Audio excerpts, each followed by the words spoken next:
Chapter 992, Near Death 3. The little divine dragon ran to Su Luo's side in 2 to 3 steps. Seeing that his little owner's eyes were tightly closed, the little divine dragon extended his small paw to lightly touch Su Luo's face. Su Luo, with eyes closed, lay motionlessly in Nangong Liuyun's embrace.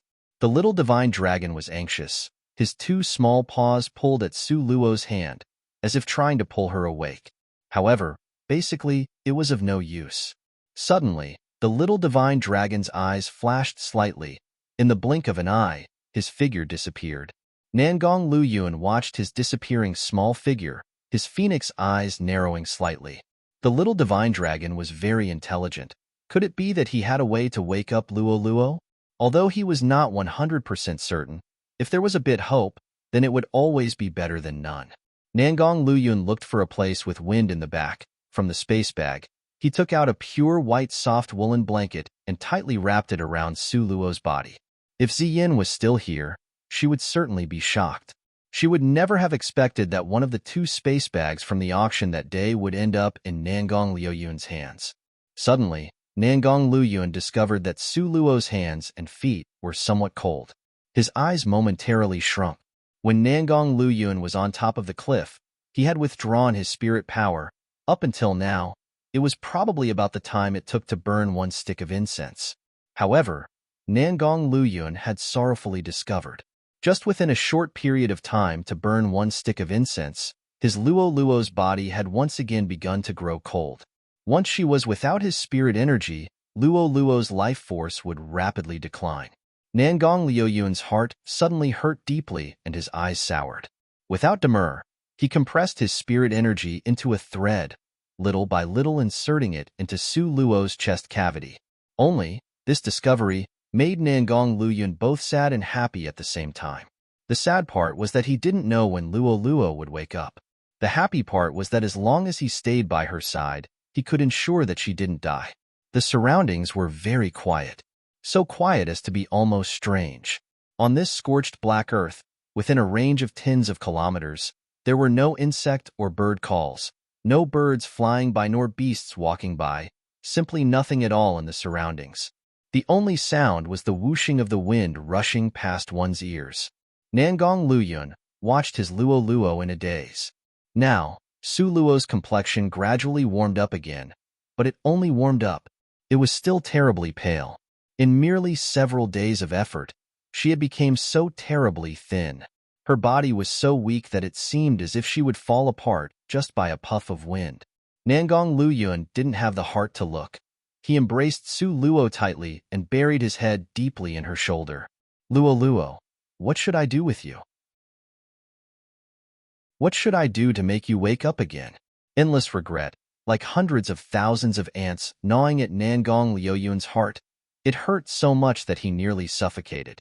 Just at this moment, a slight sound of movement came from up front. The little divine dragon's mouth held a bundle of weeds and rushed over in a flash like a plump black cloud. The little divine dragon placed all of the herbal medicine on Su Luo's chest. These grasses are? Nangong Liuyun's expression seemed slightly hesitant. He was not a wood elemental mage, so his knowledge of medicinal herbs was not deep. These several types of medical herbs weren't very common, therefore, he didn't recognize any of them at this moment. War. The little divine dragon tried to act it out, but finally pulled out a book from Su Luo's bosom. Spirit Dance Steps Law? Nangong Liuyun's eyes sunk slightly. The Western Jin royal family's treasure that subdued the country, Spirit Dance Steps Law, it actually appeared in Su Luo's bosom? Suddenly, Nangong Liuyun's expression slightly flashed. Don't tell me Luo Luo and Ouyang Yunqi's relationship was merely based on this Spirit Dance Steps Law? The little divine dragon once again acted it out, painting the blank pages with medicinal juice. Don't tell me that this Spirit Dance Steps Law had another profound mystery in it? Nangong Liyun speculated secretly in his heart. The little divine dragon picked out 3 kinds of medicinal herbs. But because the medicinal herb plants were relatively large, those small paws of the little divine dragon were unable to grab them, making him so anxious that he kept scratching his ear.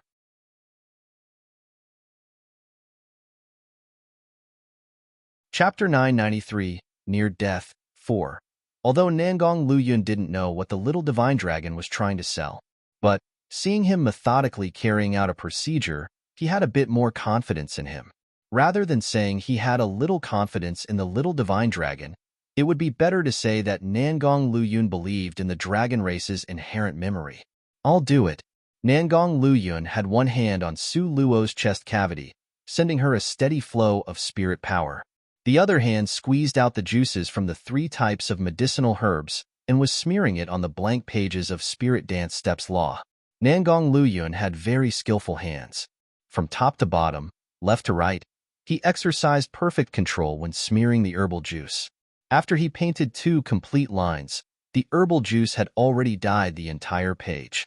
As the light green herbal juice smeared past, subsequently, paragraph after paragraph of black-colored writing appeared. Just when Nangong Luyun was about to flip to the second page, the little divine dragon shook his head with all his might. "What are you doing?" Nangong Luyun frowned slightly. "A war." The little divine dragon, pointing at his own head, and again pointed at that densely packed paragraphs of writing that had appeared afterwards. Only Su Luo alone was able to communicate with the little divine dragon. Now, Su Luo remained unconscious. Nangong Luyun could only depend on guessing to communicate with the little divine dragon. However, Nangong Luyun's comprehension abilities had always been strong. Nangong Luyun half muttered to himself. His voice was clear and cold, like pearls falling into a jade tray. "Memorize it?" The small divine dragon, having heard what was said, repeatedly nodded his little head. Nangong Luyun believed in the little divine dragon's inherent memory.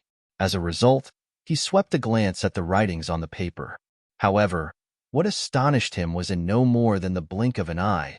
This paragraph of writing unexpectedly disappeared completely once again. Such a mystical secret book.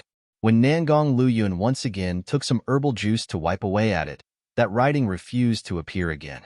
"A war." The little divine dragon grabbed his head from being at a loss and pointed at that page of paper that had been restored to its original state. He was exceedingly angry. Such rapid speed. Who could memorize it? It's not like he was an immortal. The little divine dragon was extremely indignant. Nangong Luyun, holding the herbal juice, didn't know whether he should continue to brush the pages with it. The little divine dragon was afraid that Nangong Luyun would forget those words. He pointed to the book, then pointed to Nangong Luyun's lips, and lastly pointed to Su Luo's ear. Nangong Luyun had always been highly intelligent. The little divine dragon's hints were already very clear. Will it be useful like this? Nangong Luyun's thick eyebrows wrinkled somewhat in disbelief. "A war." The little divine dragon nodded his head with complete confidence, and at the same time, he didn't forget to pat his own little chest. However, the longer Nangong Luyun looked at this little guy, the more unreliable he seemed to Nangong Luyun. "A war." The little divine dragon threateningly glared at Nangong Luyun. If it weren't for the owner being forced to sever the connection with himself, if it weren't for the fact that he couldn't speak, the little divine dragon would have already done it himself. Nangong Luyun felt staying idle was still being idle. Consequently, he began to recite the first move of Spirit Dance Steps Law to Su Luo. Spirit Dance Steps Law was very profound and treacherous to learn. The speed is abstruse, countless changes. The source of all things gives birth to yin and yang. The yin and yang gives birth to 4 divisions. All of a sudden, Su Luo's finger moved slightly. How could Nangong Luyun, who had continuously observed Su Luo so carefully, not know? In a flash, a pleasantly surprised expression appeared on his face. He never expected that this Spirit Dance Steps Law could really be useful to his Luo Luo. Nangong Luyun lifted up his eyes to look towards the little divine dragon. At this moment, the little divine dragon obediently sat on his knees to the side, joyously gazing at Su Luo. This little dragon wasn't picked up in vain. At a critical moment, he was still a bit useful. Nangong Luyun was also knowledgeable and thought a little more. Very quickly, all of his attention was on Su Luo's body. He slowed down his speech and recited out, word by word, the Spirit Dance Steps Law's first move.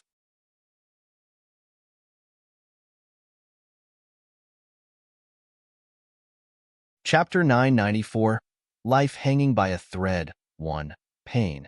As if her whole body had been crushed by the wheels of a heavy-duty truck, so painful that Su Luo almost suffocated. By her ears was a clear voice reading to her. Buzz, buzz, like a mosquito being noisy. This voice that was reciting could make a person twitchy, but was like the sound of a clear, cold spring. It unhurriedly continuing to recite. Unexpectedly, it formed into beautiful notes could refresh a person's mind. Su Luo feel the pain on her body as if her heart was being peeled. Also eased a lot. Su Luo's mind gradually became clear-headed. Only at this moment did she recognize that the owner of the overly pleasant to hear and familiar voice belongs to Nangong Luyun. Nangong Luyun. This name made Su Luo's heart suddenly ache, a kind of sour, astringent and peculiar feeling filling her heart. That day, he left without looking back, so decisively. Su Luo wanted to open her eyes, but discovered that her eyes seemed to be glued together, unable to open no matter what she did. She wanted to open her mouth, but found she was unable to move at all. She tried very hard for a long time, and still there was no result. In the end, Su Luo had no choice but to give up. After she calmed down, she heard the words that Nangong Luyun was reciting. Spirit Dance Steps Law? Su Luo's heart was immediately ecstatic. Her physical body had been heavily wounded, but her spirit was still undamaged. To cultivate the spirit dance steps in her space right now was a pretty good idea. As a result, Su Luo calmed down. Following along those words, she silently moved her power. Nangong Luyun finished reciting it once through. Suddenly, he discovered that Su Luo could move her body's spirit power, and he couldn't help but be ecstatic. Luo Luo, you will definitely be fine, definitely? Nangong Luyun's hand pressed up against Su Luo's chest cavity, sending in an endless steady flow of spirit power, providing warmth to her heavily damaged body. When Su Luo absorbed Nangong Luyun's spirit power, her cultivation was even more easier, like a fish swimming in water. However, what would it take for you to wake up? On this mountain peak, Nangong Luyun had maintained this position for no less than 10 days in length. In these 10 days, he didn't dare to slack off nor relax a tiny bit. However, regardless of how carefully he looked after her, his Luo Luo showed no signs of waking up. Although she could circulate her spirit power with great difficulty, but once he relaxed, her life force would lessen. This was absolutely not a good long-term strategy. Nangong Luyun pondered over it, and still decided to go look for Grandmaster Rong Yun. He stood up, carrying Su Luo in his arms, and the little divine dragon cleverly jumped onto his shoulder. Nangong Luyun paused a bit, but didn't say anything and strided forward, leaving resolutely. Because Nangong Luyun was injured himself and Su Luo couldn't leave his side, he didn't carefully search this area. Therefore, he still didn't know that old Witch Yin Xia didn't die in that huge explosion. This matter should be explained from the time when that lightning ball exploded. At that time, the lightning ball had followed Fairy Yin Xia and exploded over her head. In the normal course of events, regardless of how tyrannical Fairy Yin Xia's strength was, she wouldn't have been able to avoid this power of heaven and earth. However, exceptionally strong experts would always have some life-saving hidden trump cards, especially an expert like Fairy Yin Xia. Just when the lightning ball was about to explode, Fairy Yin Xia clenched her teeth and resolutely dispersed a protective net. This was a life-saving spirit tool she had obtained from the Immortal Palace when she was young. This protective net could stop one super strong attack by an expert. Even after so many years and many life experiences, Fairy Yin Xia Fairy had never even thought of using this trump card. When the 10 great aristocratic families, gold-plated killers, and countless other people had chased after her to kill her, she had always averted those disasters. However now, she was forced to such dire circumstances by a youngster. Fairy Yin Xia was extremely regretful, extremely angry, but she had no other choice.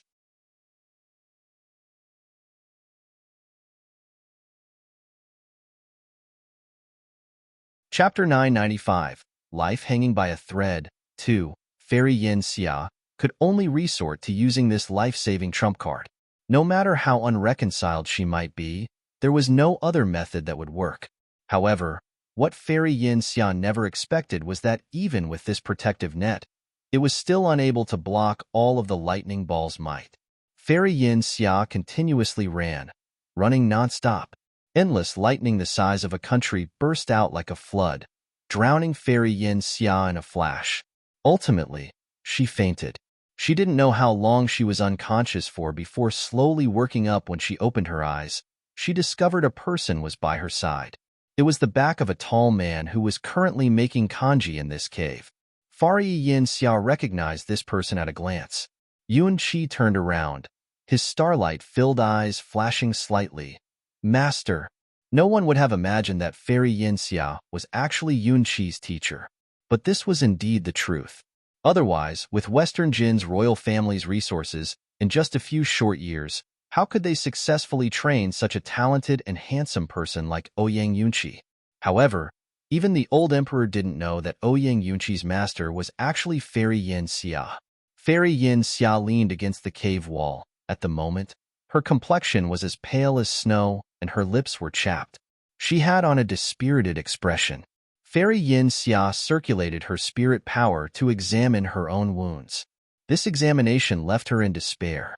Even though she didn't die on the spot, but her entire body's cultivation was mostly gone. At this moment, her cultivation was less than 10% of her original cultivation.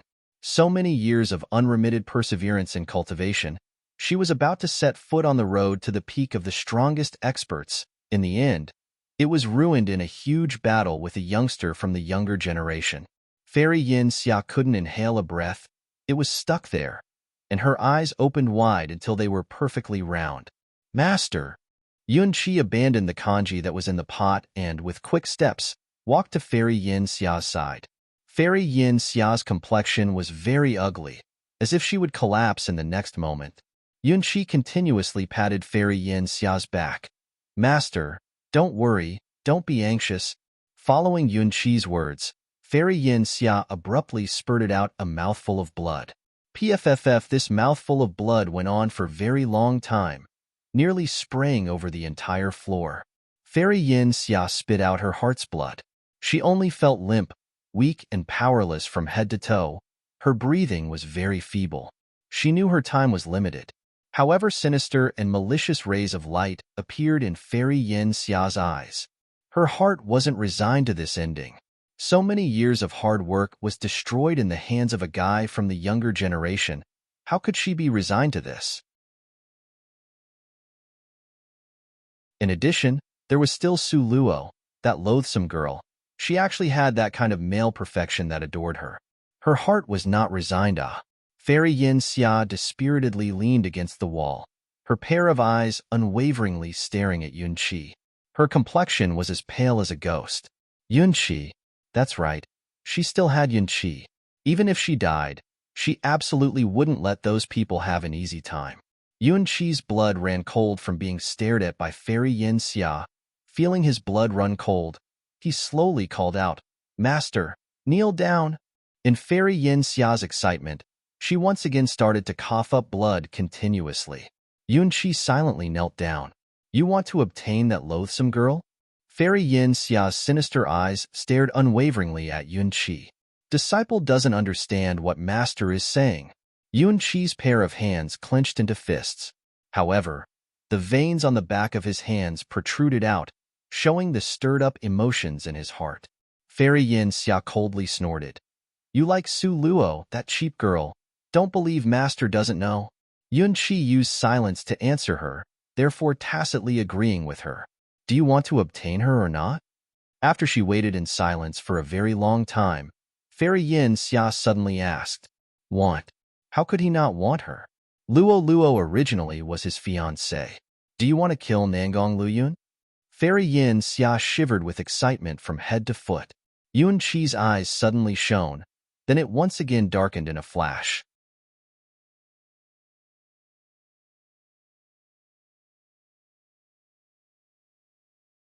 Chapter 996. Life Hanging by a Thread. 3. Master. Disciple is unable to defeat him. A touch of treacherous radiance flashed through Yuan Qi's fluid eyes. Fairy Yin Xia heavily snorted. Worthless thing. How could my, Yin Xia's, disciple speak such demoralizing words? Master, Yun Qi slowly lifted up his head.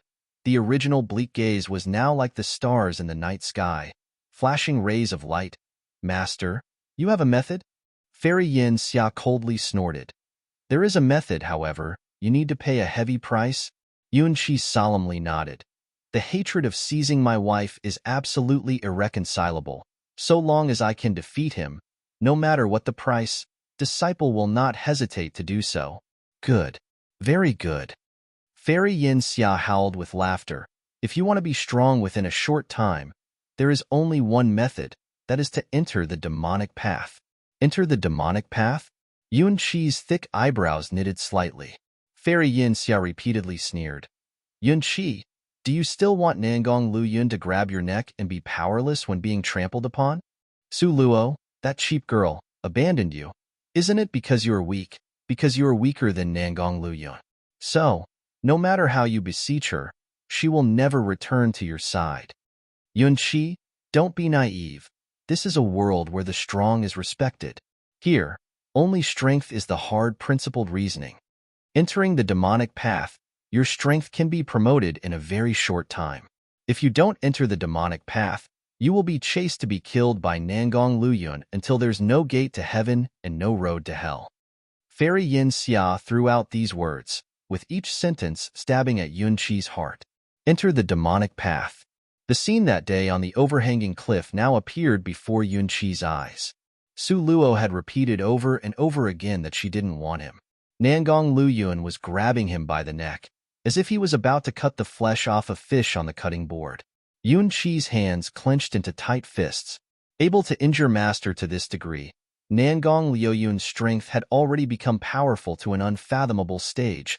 Even if he urged the horses on, he still couldn't catch up. Only through the demonic path. Enter the demonic path. Enter the demonic path. These 4 words were like demons firmly nipping at Yun Qi's heart. Okay. Yun Qi thought for a while, and finally said one word. Seeing that Yun Qi had agreed, the corner of Fairy Yin Xia's mouth hooked into a sinister sneer. You will swear, this life, if you don't kill Nangong Lu Yun, you will not be a man. Fairy Yin Xia, in an ice-cold manner, commanded. I swear, this life, if I don't kill Nangong Lu Yun, I will not be a man. Yun Qi, enunciating each word clearly, and made the vow. You will swear, this life, don't kill. Don't marry Su Luo, you will not be a man. Fairy Yin Xia knew. Yun Qi would never be able to kill Su Luo.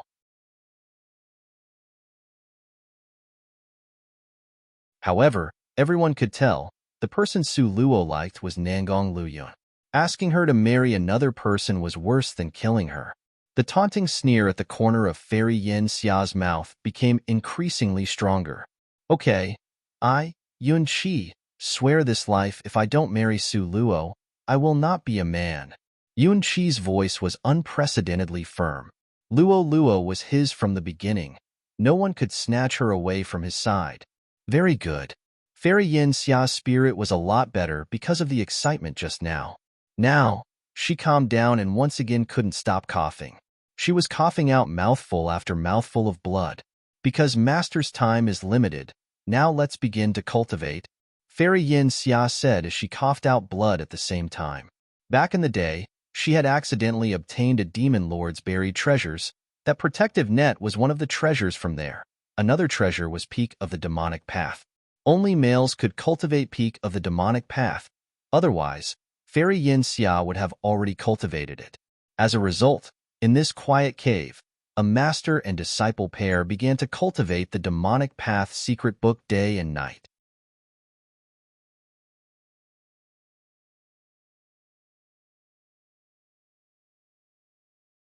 Chapter 997. Life Hanging by a Thread. 4. The demonic path was brutal and reeked of blood. Therefore, the world wouldn't stand for it. The demon lord from back then had tyrannical strength and almost swept away all the 10 powerful families on this continent. Anybody that resisted was killed. If monks hindered, he would kill Buddha. Within a long period of time, he fought all under the heavens and became a person without rival. Now, Yun Qi had inherited this old guy's legacy. Very quickly, a new demon lord would rise up again from this generation.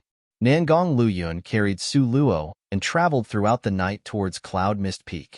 Along the way, he split through the stars and scattered the moon in his haste to reach his destination.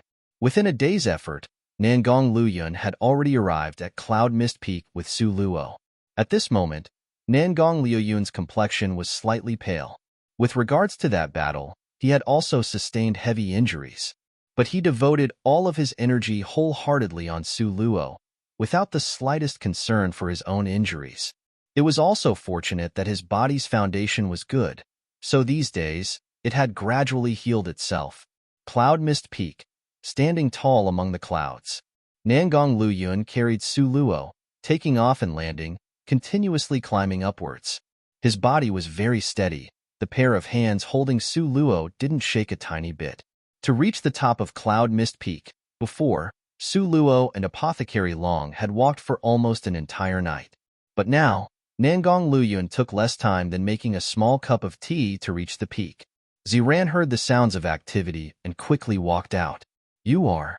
Ziran saw a very tall figure standing in front of him.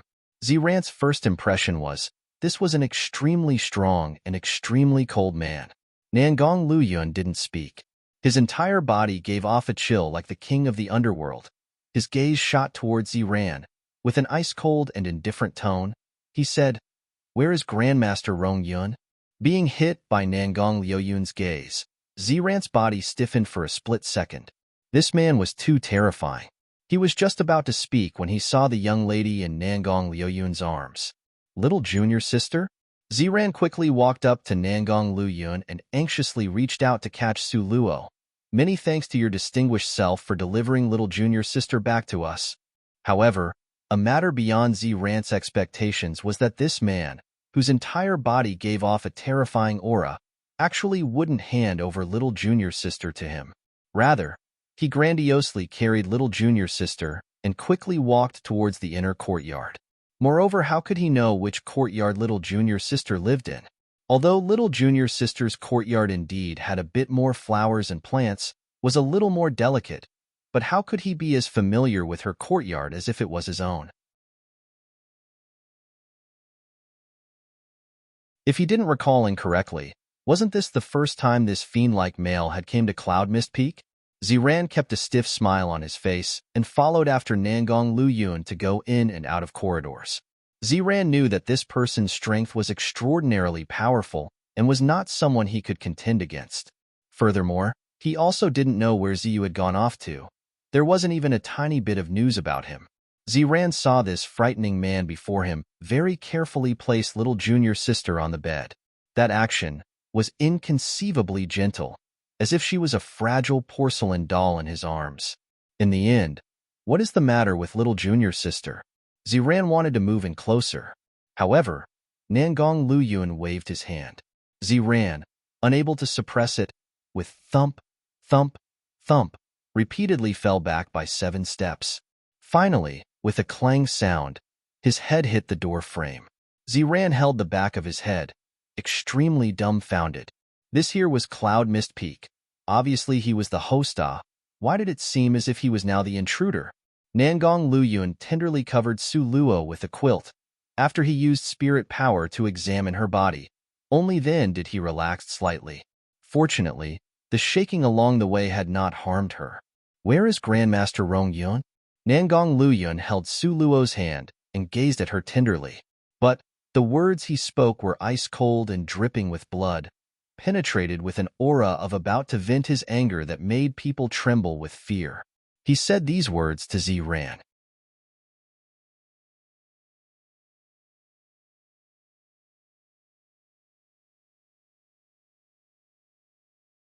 Chapter 998.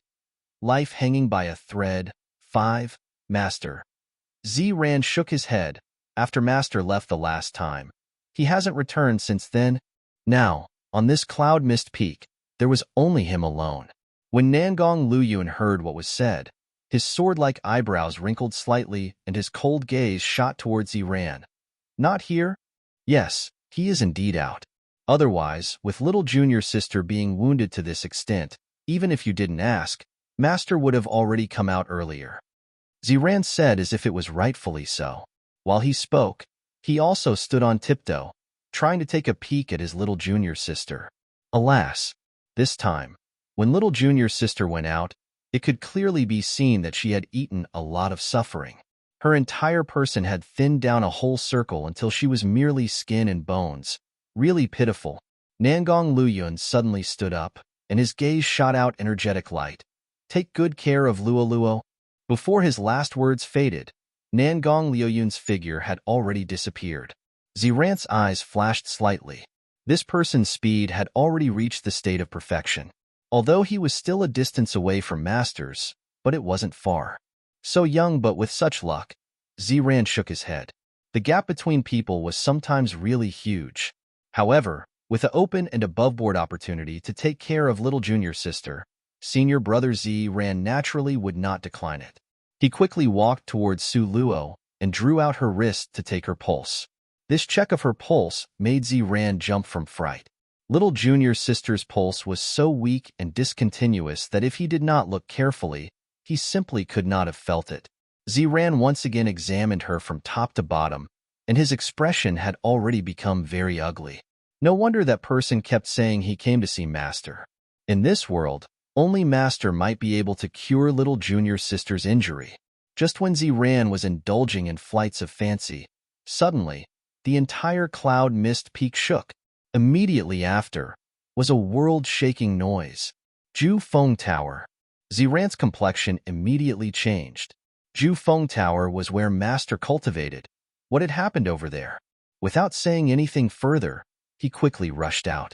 His footsteps had just reached the doorway when he saw the towering Ju Feng Tower collapse with a loud rumble. The Ju Feng Tower that was enforced with Master's spirit power collapsed. It actually collapsed. The moment when Ju Feng Tower collapsed, a terrifying figure appeared in mid-air. One could only see his pair of hands crossed behind his back, ink-black clothing being torn by the wind. His expression was like an Azura from hell, coldly detached and cruel. Ju Feng Tower was actually forcibly toppled by him. Ziran's face paled. He pointed at the godlike Nangong Luyun in mid-air, and for a long time, could not say a word. This person had huge courage. Nangong Luyun landed as if nothing happened. He did not even glance sideways as he walked towards Su Luo's courtyard. Yub Ziran called out to stop Nangong Luyun, who was walking in haste. Is something the matter? Nangong Luyun's sharp eyebrows furrowed. According to Nangong Luyun's past temperament, he would never pay heed to anyone after he returned. However, seeing that this person was an advanced apothecary and before Grandmaster Rong Yun's return, this person was still barely useful, so he decided to give Ziran a chance to speak. Ziran's words got stuck in his throat by Nangong Luyun's glare, unable to go up nor down. That place is where Master cultivates. In the end, Ziran still decided to tell the truth. Nangong Luyun nodded, expressing that he knew. That was a symbol of Cloud Mist Peak. Ziran became anxious. Nangong Luyun wordlessly nodded. Ziran always had a good temper, but was still provoked to anger by Nangong Luyun. He furiously glared at Nangong Luyun. When Master comes back, see how you will explain everything to him. Nangong Luyun's expression did not change and only frowned slightly. Able to infuriate him enough for him to return would be the best outcome. Finished saying this, our one Highness Prince Jean confidently and with ease flung his sleeves and left. One? Yes, the author used our saying His Highness Prince Jean belongs to us readers? Like a hot potato I will pass him on, but I am keeping Ming Ming.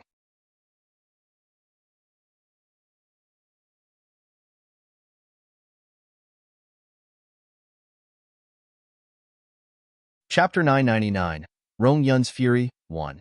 If Su Luo knew that toppling the Ju Feng Tower could call back Grandmaster Rong Yun, then she would not have run so hard when Fairy Yin Xia was chasing to kill her. She would have directly drawn the old witch to topple the tower, and everything would be good.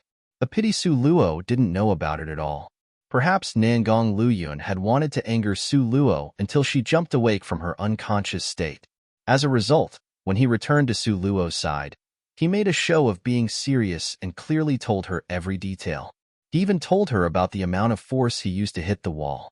However, Su Luo's eyes still remained closed, completely lacking any signs of waking up. Nangong Lu Yun refused to leave Su Luo's side and openly accompanied her. With great care, he personally took care of her. These several days, he had continuously sent Su Luo his spirit power. On top of this, he had just toppled Ju Feng Tower. So now, his complexion was somewhat pale. Ziran came in carrying a tray. Seeing Nangong Liuyun's pale complexion, he frowned.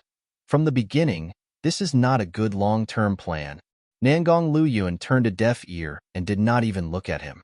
His gaze was tenderly staring at his darling Luo Luo. Ziran handed a cup to Nangong Liuyun.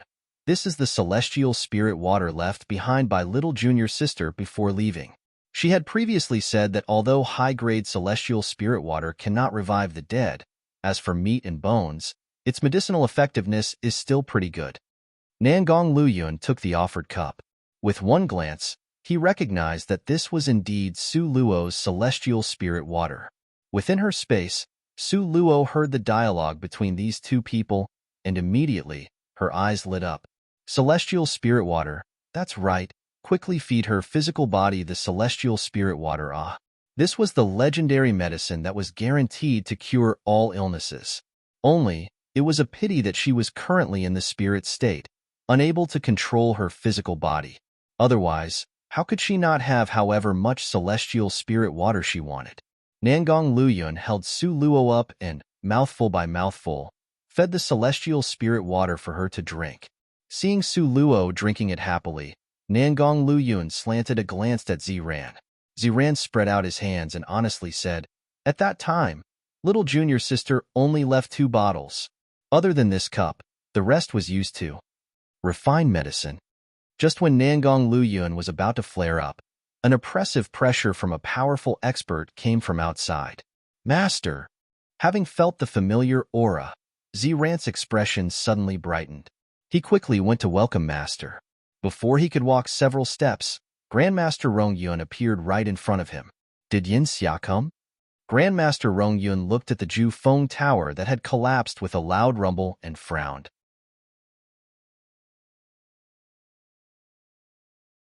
His expression became unpredictable. Ziran shook his head. "Master, little junior sister has returned." Su Luo? Grandmaster Rongyun, with one fling of his wide clothing, walked inside. "You tell me about it simply." Grandmaster Rongyun suddenly had a bad premonition. He, who had always been calm, at this moment, in an indescribable way, seemed slightly rattled. Ziran followed after Grandmaster Rongyun with quick steps and explained as he walked by Grandmaster Rongyun's side. Little junior sister was carried back by a person. She had received heavy injuries, moreover, her face. When Ziran recalled this matter, he felt it was too inconceivable. However, Grandmaster Rongyun's focus was on the latter half of what he said. His esteemed self suddenly stopped and glared at Ziran with an ice-cold expression. What happened to her face? Grandmaster Rongyun had always been gentle. He had never spoken so swiftly and in such a strict tone. Ziran stared blankly for a while before finding his voice. Little junior sister's face has become very beautiful, a perfect beauty. Having heard what was said, Grandmaster Rongyun's body startled to a stop as he stared blankly. Could it be that the alter the appearance to change the reflection technique had failed? Grandmaster Rongyun clenched his fists and quickly walked inside. When Grandmaster Rongyun first entered, he saw Nangong Liuyun giving Su Luo his spirit power. Grandmaster Rongyun's eyes unconsciously landed on Su Luo's face. This face. Grandmaster Rongyun could not suppress it, and his figure swayed repeatedly.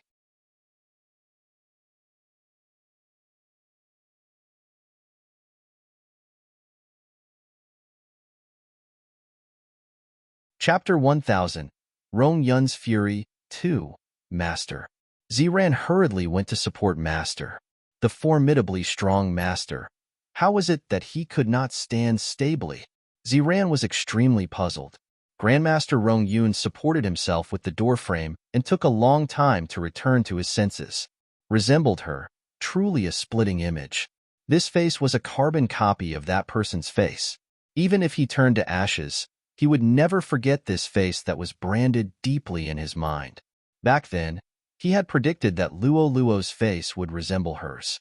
But he would never have imagined that it resembled hers to such a degree. This completely was the same as her from that time. Grandmaster Rong Yun walked towards Su Luo step by step, his gait somewhat hesitant. As he got closer, Grandmaster Rong Yun could clearly feel Su Luo's living breath. His complexion immediately became very ugly. He grabbed Su Luo's hand and carefully felt her pulse. Nangong Liuyun's sharp gaze was like the stars in the night sky, unblinkingly staring at Grandmaster Rong Yun. 5 organs blood-clotted due to hyperemia, 5 viscera and 6 bowels were all damaged, the spirit and the soul were shaken. Grandmaster Rong Yun put down Su Luo's wrist, and his tone was as cold as a millennium-old glacier. Who did this? The always unperturbed Grandmaster Rong Yun now was like a raging tiger, furious dragon, unable to restrain his anger. Although Nangong Luyun was of the younger generation, he also knew about Grandmaster Rong Yun and Fairy Yin Xia's matter. He coldly cast Grandmaster Rong Yun a glance. You know who it is. With regards to this subject, he took some well-deserved anger out on Grandmaster Rong Yun. If it was not because of Grandmaster Rong Yun and old Witch Yin Xia's emotional entanglement, his precious Luo would not have become cannon fodder and would not have been chased to be killed to such dire straits. Grandmaster Rong Yun tightly clenched his fists. Yin, Xia. The words had just left his mouth, when Grandmaster Rong Yun's figure had already disappeared without a trace. Ziran watched until he was distracted. All these years, Master had never been angry. Normally, Master was a gentle and lukewarm vegetarian, but who dared to forget his bad temper? He had heard before that when Master was angry, the entire city of Pingchuan was wiped out, not a chicken nor dog was left behind. After all this time, will this matter happen once again? Ziran looked at the apathetic Nangong Luyun. This person, if he did not have to take care of little junior sister, then he would have turned the entire world upside down by now. Little junior sister, little junior sister, you must wake up, otherwise this world will not be peaceful anymore. Ziran prayed that Su Luo would quickly wake up. In fact, how could Su Luo's soul state that was in her space not want to wake up? But no matter how she struggled, resisted, and strived, it was of no use. In the end, Su Luo could only place her hope on the spirit dance steps law. Afterwards, when Nangong Luyun continuously recited it, she memorized all of it. As for Grandmaster Rong Yun, don't know how Grandmaster did the search. In less than 1 day's time, he had already arrived in the cave where Fairy Yin Xia resided. Seeing Grandmaster Rong Yun descend with righteous wrath and a murderous cold aura, Fairy Yin Xia's pale face smiled. At this moment, she was emaciated, merely skin and bones. Her head was full of white hair, looking like a fully aged old woman. When she smiled, it was more frightening than a ghost. You finally came. Fairy Yin Xia exposed a mouthful of deeply cold white teeth. Grandmaster Rong Yun's gaze was like the cold snow on top of a millennium-old glacier, but was also like an explosive volcano. Yin Xia, you went too far. However, the words he spoke were indifferent as smoke or fire. This soft and unhurried sentence contained all of his rage. Fairy Yin Xia laughed while coughing. Rong Yun, you got angry. Before death's door, you are finally willing to be angry at me. Even getting mad at her was an extravagant hope. How could she dare to excessively demand that he would like her?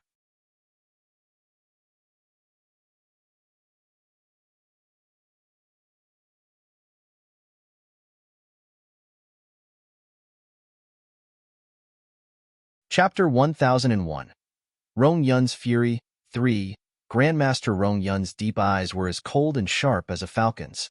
You just hate her that much? He looked at Fairy Yin Xia indifferently. Yes, I hate her. I hate her so much that I wish she would just die. Mentioning that taboo name, Fairy Yin Xia immediately started to act irrationally. If it was not for that slut, how could you not want me? And still saying some brother-sister bullshit. The most nauseating was her. That slut. Before Fairy Yin Xia could finish speaking, slap, one could only hear a heavy slap pass by. Fairy Yin Xia's emaciated body was immediately sent flying, and she heavily smashed into a wall. The explosive sound from her hitting the wall resounded. Cough, cough, cough, while Fairy Yin Xia coughed out blood. She also laughed like a maniac.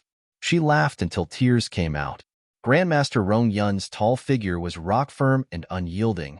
He stood there motionless. His face had no expression and was as cold as frost. Rong Yun, why must you defend her like this? Why? Fairy Yin Xia shrieked and shouted with her heart tearing and lungs splitting open. Rong Yun indifferently looked at her, as if looking at a dead person. Cough, cough, cough. Fairy Yin Xia suddenly howled with laughter. Rong Yun, you are too late. You want to kill me now? It's already too late. Rong Yun remained silent. Fairy Yin Xia continued to laugh like a maniac. Have you seen that cheap girl's face? Ha ha ha, she is toast.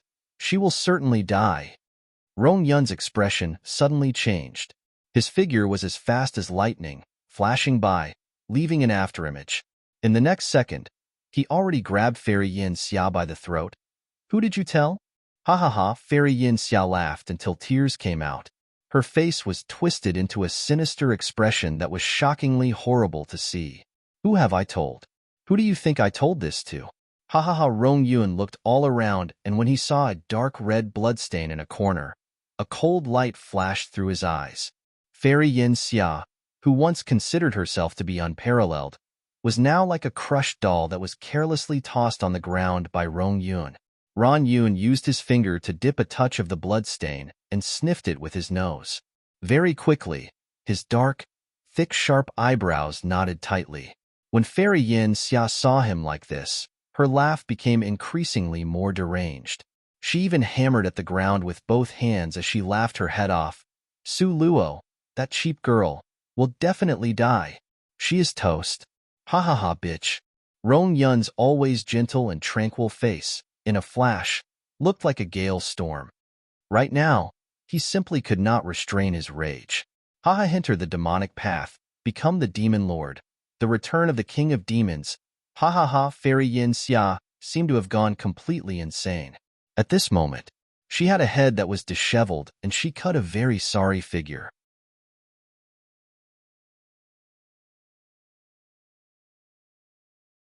Her entire person seemed to have sunk into some kind of a dream, her eyes lifeless and blurred. However, she clearly seemed very happy and very excited, continuously laughing and laughing. Speak. Where is that person? Rong Yun very fiercely squeezed Fairy Yin Xia's emaciated shoulders and shook her with a lot of strength. The strength was so great that it nearly shook Fairy Yin Xia into pieces. However, Fairy Yin Xia continued to laugh, laughing like a dimwit, laughing non-stop. Rong Yun's expression suddenly seemed somewhat anxious. In this world, there shouldn't be something that would make Rong Yun anxious, but right now, he was definitely impatient and uneasy. Who is that person? Rong Yun clenched Fairy Yin Xia's Lingtai acupuncture point. Lingtai acupuncture point was the location where a cultivator's powers were stored. Fairy Yin Xia was sober for a split second, and suddenly, she shouted, Yunqi, run! Quickly run! Do not let Rong Yun catch you. Yunqi? Yunqi, peak of the demonic path. You have to become the demon lord. You must become the demon lord. Rong Yun clenched both fists tightly as his heart gradually sank to the floor.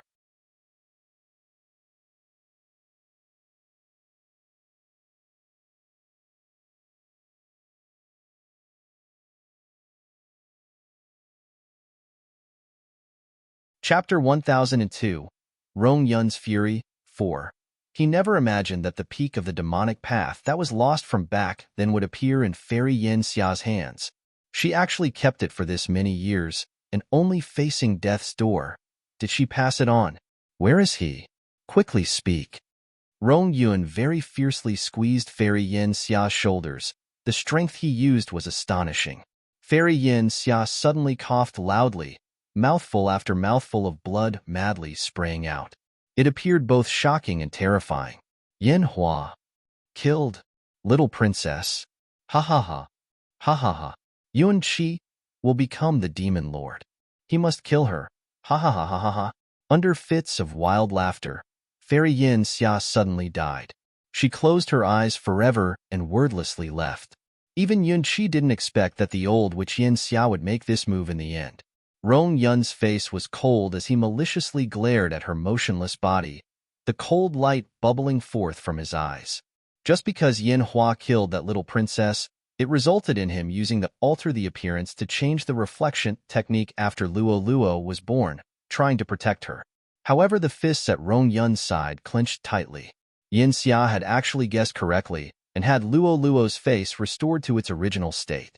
From now on, Luo Luo's road would be increasingly difficult to travel on. A touch of concern appeared in Rong Yun's eyes. If he was to return even stronger from the demonic path, the evildoer's strength from the demonic path would be indomitable. Even if he and Nangong Luyun could always stay by Luo Luo's side, they might not necessarily be able to protect her. Rong Yun wanted to prevent this, but it was already too late. The demon race were experts at concealment. Once he entered the demonic path, it would be hard to lock onto his location. Even he could not find Yun Qi's whereabouts now.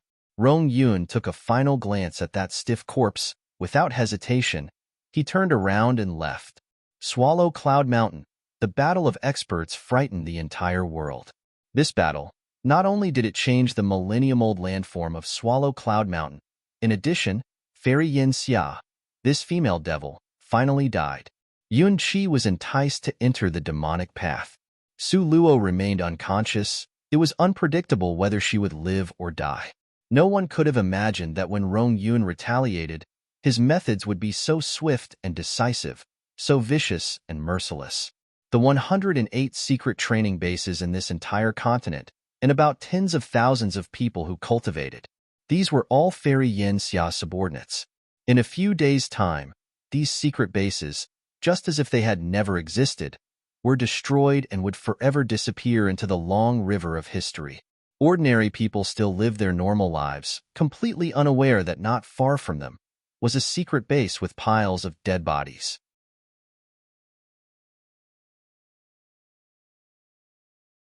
The 10 powerful clans' sense of smell was sharp. It was impossible that they did not know of this matter.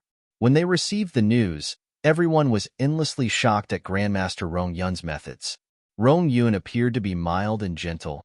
Who would have thought that his methods would be like thunderous lightning weighing 150,000 kilograms, so ruthless and cruel?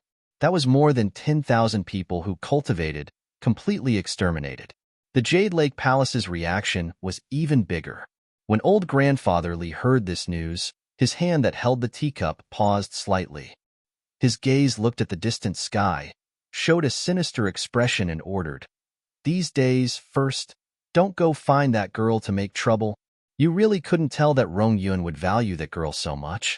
However, Ao Yin, Ao Qiong, and also Yao Xiang, the 3 direct descendants, and part of the Jade Lake Palace's core, all lost their lives in this cheap girl's hand. That girl killed so many people from Jade Lake Palace. Want to let her off? That would be impossible. Old grandfather Li thought a bit, opened the treasure storehouse pavilion, and took out a small embroidered box. The embroidered box was made from a mysterious black wood, containing a millennium-old immortality that still gave off a faint fragrance. "Yao Yao, come see grandfather." Old grandfather Li's spirit transmitted this to a nearby courtyard. In that place, Li Yao Yao was single-mindedly cultivating.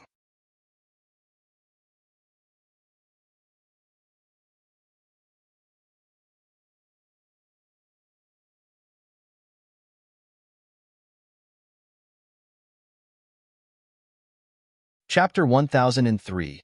To save and treat Su Luo. 1. Grandmaster Rong Yun returned to Cloud Mist Peak. At this time, Su Luo was still unconscious, and she depended on Nangong Lu Yun giving her a steady flow of spirit energy to preserve her life. Rong Yun quietly looked at Su Luo with his eyes fixed on that familiar face. "Save her." Nangong Liu Yun's voice was ice-cold. Rong Yun had both hands behind his back and stood in front of the window. His white gown was pulled by the wind. Looking into the distant horizon with eyes that were like calm waves, a trace of light flashed across his eyes when he heard this sentence. After a long while, Rong Yun's gaze finally shifted back from looking out the window. A sad and pitying expression flashed across his eyes and he faintly sighed. It's not easy to save her. If it was possible to save her, how could he not have undertaken the task?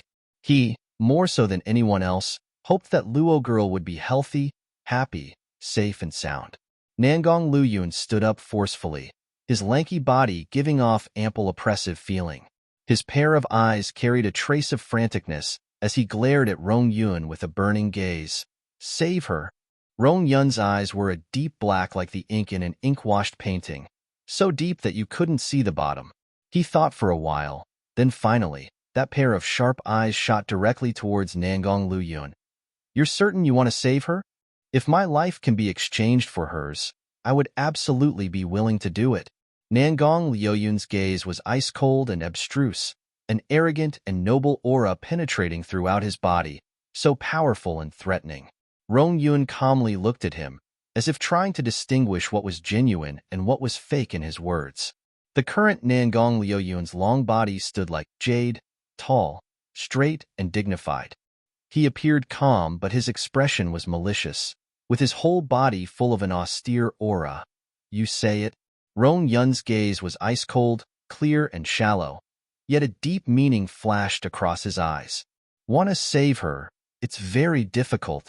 Rong Yun was still as indifferent as before, misty and indistinct like the wind. Although you won't need to pay with your life, but the danger level is at 1 out of 10 chance to live. It's merely 1 out of 10 chance to live. As long as I can save Luo, even if it is 0 chance to live out of 10, I'll still go. Nangong Luyun's sonorous voice covered over all the clamor. It rang by Rong Yun's ear. Rong Yun's gaze momentarily brightened, as if he could see through everything in the world. Since it's like this, you should sit down. Listen to me as I slowly explain. Rong Yun looked at Nangong Luyun, his alienating attitude from before gradually softening somewhat. Luo girl's injuries are very grave. If she isn't saved, without a doubt, after 3 months, she will certainly die.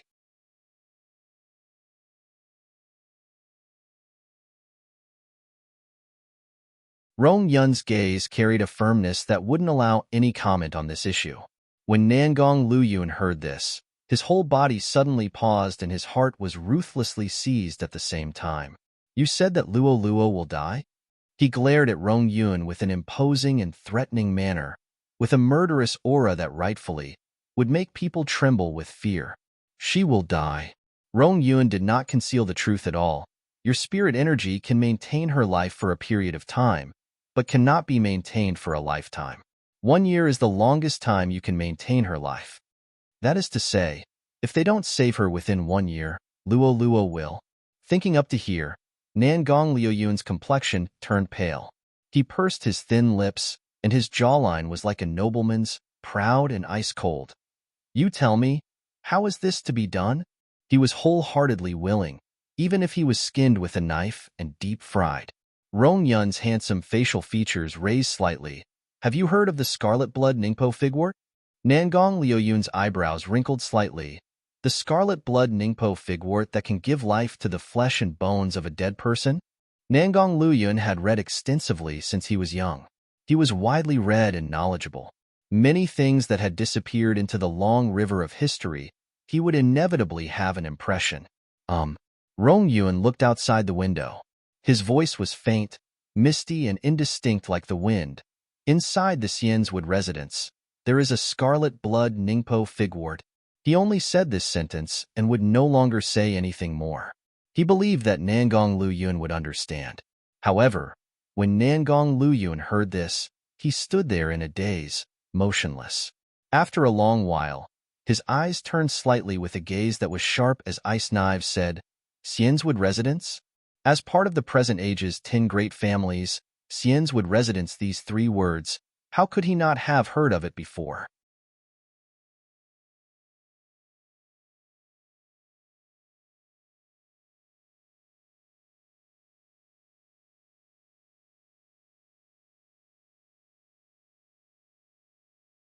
Chapter 1004, To Save and Treat Su Luo, 2, It was rumored that Xian's residence was the official residence for the Xian family.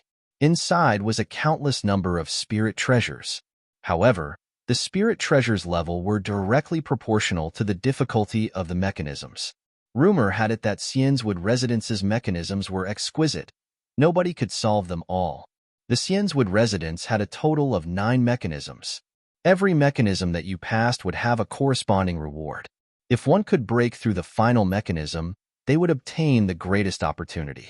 And the legendary scarlet blood Ningpo figwort that could give life to the flesh and bones of a dead person was said to be the reward after solving the final mechanism. To open Xian's residencius not at all easy.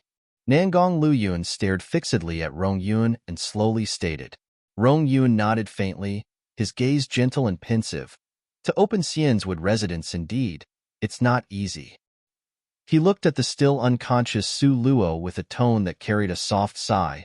The difficulty of this matter lies with Luo girl. Don't know which important person had drawn up these rules.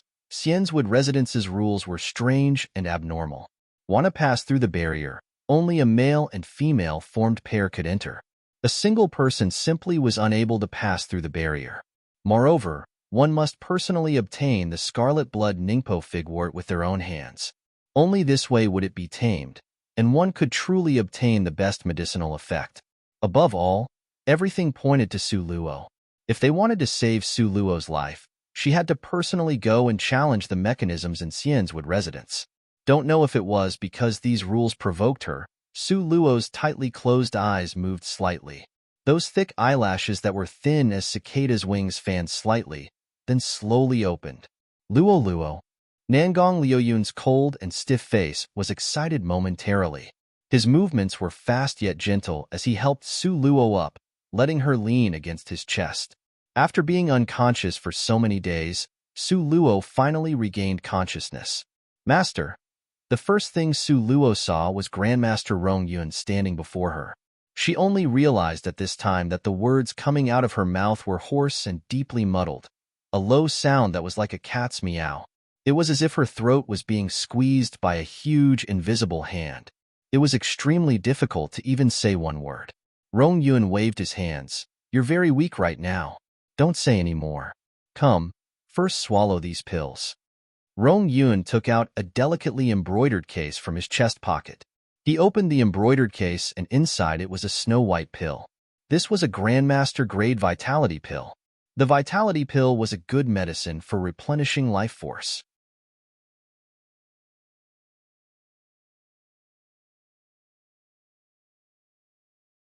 If it was placed outside, every Grandmaster grade vitality pill would be priceless. However, who told her family's master to be a Grandmaster apothecary? This priceless treasure was eaten by Su Luo as if it was a bean candy. It's just that Su Luo's body was truly very weak. Even after she had taken the Grandmaster grade vitality pill, very quickly she fell into a coma again. Nangong Liuyun's eyes were filled with tenderness and heartache. He gently placed Su Luo back on the bed and carefully covered her with a quilt. Is there another way? He gazed gently at Su Luo, but his words were directed at Rong Yun. Rong Yun sighed, his gaze pensive as it moved swiftly. Xian's residence requires a male and female pair to challenge it. Otherwise, you can't even enter. During his younger days, Grandmaster Rong Yun had gone in with a colleague to challenge it. Therefore, he understood it much better than Nangong Luyun. Luo Luo will not be able to endure it. Nangong Liuyun's fluid glance lingered on Su Luo's body, his face full of tenderness reflected by waves of sunlight. I can't possibly let Luo Luo take the risk. Rong Yun shook his head faintly. Similarly, his gaze also looked at Su Luo, who had fallen into a coma again. If you don't go, she'll die 10 out of 10 times. If you go, she still has a chance to live. You have the heart to watch such a frail Luo Luo go and risk her life? If you do this, how can you face her mother? Nangong Liuyun's eyes exposed a radiance that was malicious and sharp. Nangong Luyun always did things quickly, ruthlessly, and accurately. With just half a sentence, he had tightly seized Rong Yun's heart.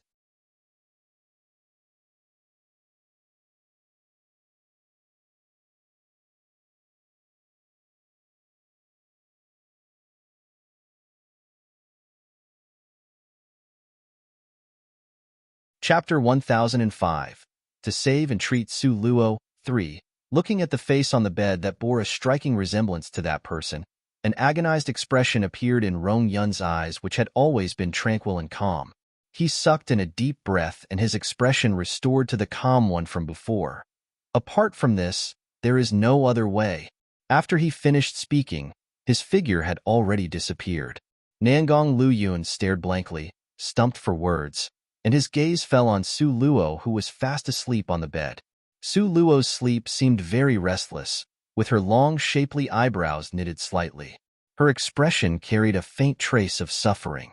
In such a short period of time, her body had thinned down by an entire circle. Just looking at her made him feel extremely pained. Nangong Luyun sat by her side and held her hand tightly with a pained and determined appearance. "Luo Luo, you'll definitely be fine. She'll definitely be fine." Ultimately, Nangong Luyun still agreed to Rong Yun's suggestion. To go to Xianzwood residence, there's no other option for him to choose from. However, to open the Xianzwood residence wasn't something Rong Yun alone had the final say on. Want to open Xianzwood residence? The 4 keys must be turned at the same time. And these 4 keys were in the hands of several major powers from the present age. Purgatory City had one. Jade Lakesley family had one. Beichen's aristocratic family had one. There was still the one with Luoyu Palace Hall's Luo family. Only after gathering together these 4 keys would he be able to open the front gate to Xianzwood residence. Only like this would he get a chance to challenge the 9 different palace halls in Xianzwood residence. That very night, Rong Yun left Cloud Mist Peak. 3 days later, he returned. The face that was always distinctly cold like jade carried a trace of exhaustion. However, his expression also seemed as if a heavy weight was lifted off his mind. This matter should not be delayed. After 7 days, you'll set out on this journey. Rong Yun stood with his hands behind his back, distinctly cold like the wind. 7 days? Nangong Luyun frowned. 7 days was too soon. Right now, Su Luo was still dizzy. Only after taking a vitality pill did she become somewhat clear-headed. Rong Yun waved his hand. "Carry her and follow me." Finished speaking, Rong Yun took the lead and began to step away. Without looking back, he headed toward his refining room. These last couple of days, aside from dealing with the matter of the 4 keys, he had also gone to gather several kinds of herbs that he had been fixated on for a long time. At this time, Su Luo had already regained consciousness. She opened her misty and fascinated eyes to seize up her surroundings. Master's refining room, regardless of whether it was the layout or the lighting, was extremely similar to Fairy Yin Xia's.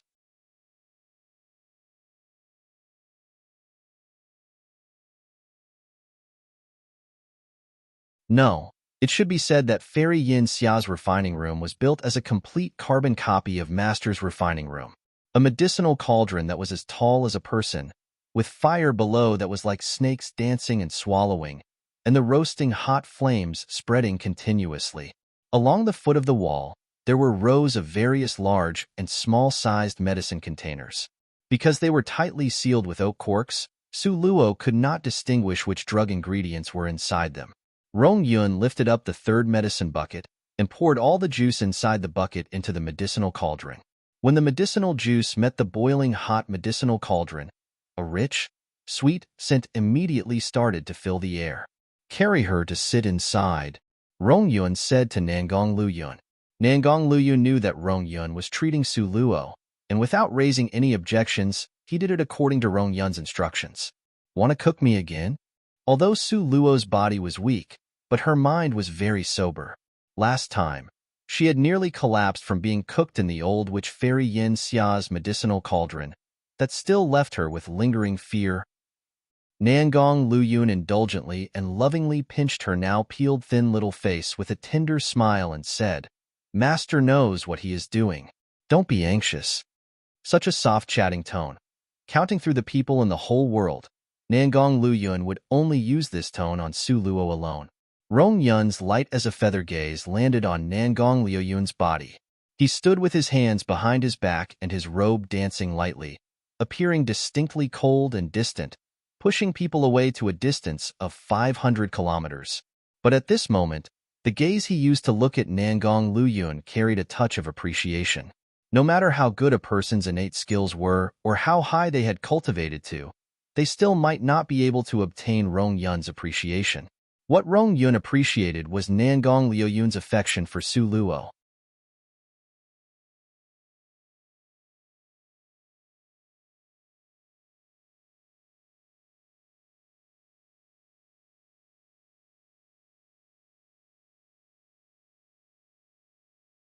Chapter 1006. To Save and Treat Su Luo. 4. Medicine Refining Room. Inside, one after another brilliant night pearls were dazzling and bright. Now, the rich, sweet fragrance of medicine assailed the nostrils. After Su Luo entered the medicinal cauldron, Rong Yun had put in another 3 kinds of medicinal herbs. These 3 stalks of medicinal herbs, in the secular world, every stalk was priceless. It had a price but no market, but in front of Rong Yun, it was merely a stalk of medicinal herb. A clean and complicated vein pattern was curved on top of the medicinal cauldron. It seemed archaic and mysterious at the same time. But precisely because of these ancient line patterns, it allowed Su Luo to stay smoothly inside the medicinal cauldron without worrying about being cooked thoroughly. Certainly, Fairy Yin Xia's ability to inscribe matrix spells naturally couldn't be compared to Rong Yun. Thus, her medicinal cauldron didn't have this ability.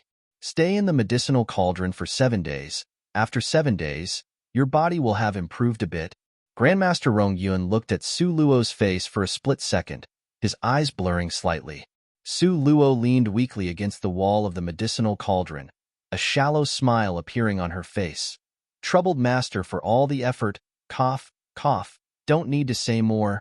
Circulate your spirit force to heal. It's best that you absorb all of these medicine. Rong Yun frowned. If only I had 7-step smiling flower, then it would be perfect, unfortunately. He knew that Yin Xia had it, however. He had walked through her 108 secret training bases, searched everywhere, and couldn't find that 7-step smiling flower. It really was regretful. Just when Rong Yun was about to leave, Su Luo called out to stop him. Master, that. Is it this? Su Luo's body was very weak. Just using her space once had consumed a lot of her strength. She opened her hand, and a clear green-colored flower appeared in her palm. Su Luo's hand was extremely thin and shriveled. It looked as if there was merely one layer, only skin and bones. A person's heart would give birth to pity and tenderness just seeing her emaciated body. Rong Yun's gaze turned away from her wrist to the palm of her hand. At this moment, his eyes lit up immediately. He hastily walked 2 steps to arrive in front of Su Luo, took that strange-colored flower and couldn't help but to look towards Su Luo. This flower. Even he couldn't find this flower. How did Luo girl get it? Su Luo coughed twice, with a splendid smile that was very pleased with herself. The old witch Yin Xia chased after me to kill me, because I stole her medicine chest. Cough, cough, cough. Su Luo recalled at that time when old witch Yin Xia took a nap and how she was pretending to be a maid. Then, the matter of her stealing the medicinal chest. The more she thought about it, the funnier it seemed.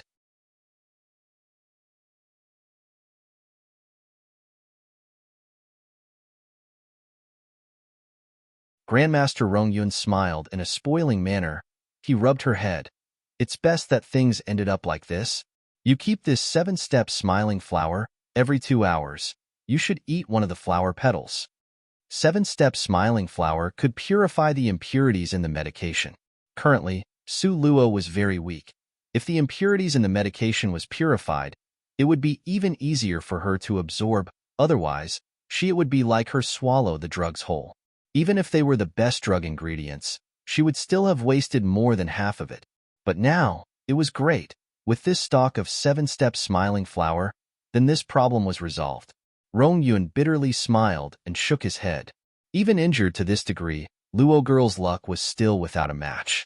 Just casually taking out a flower, and it was a high-grade spirit grass. When Rong Yun was leaving, his gaze shot towards Nangong Luyun.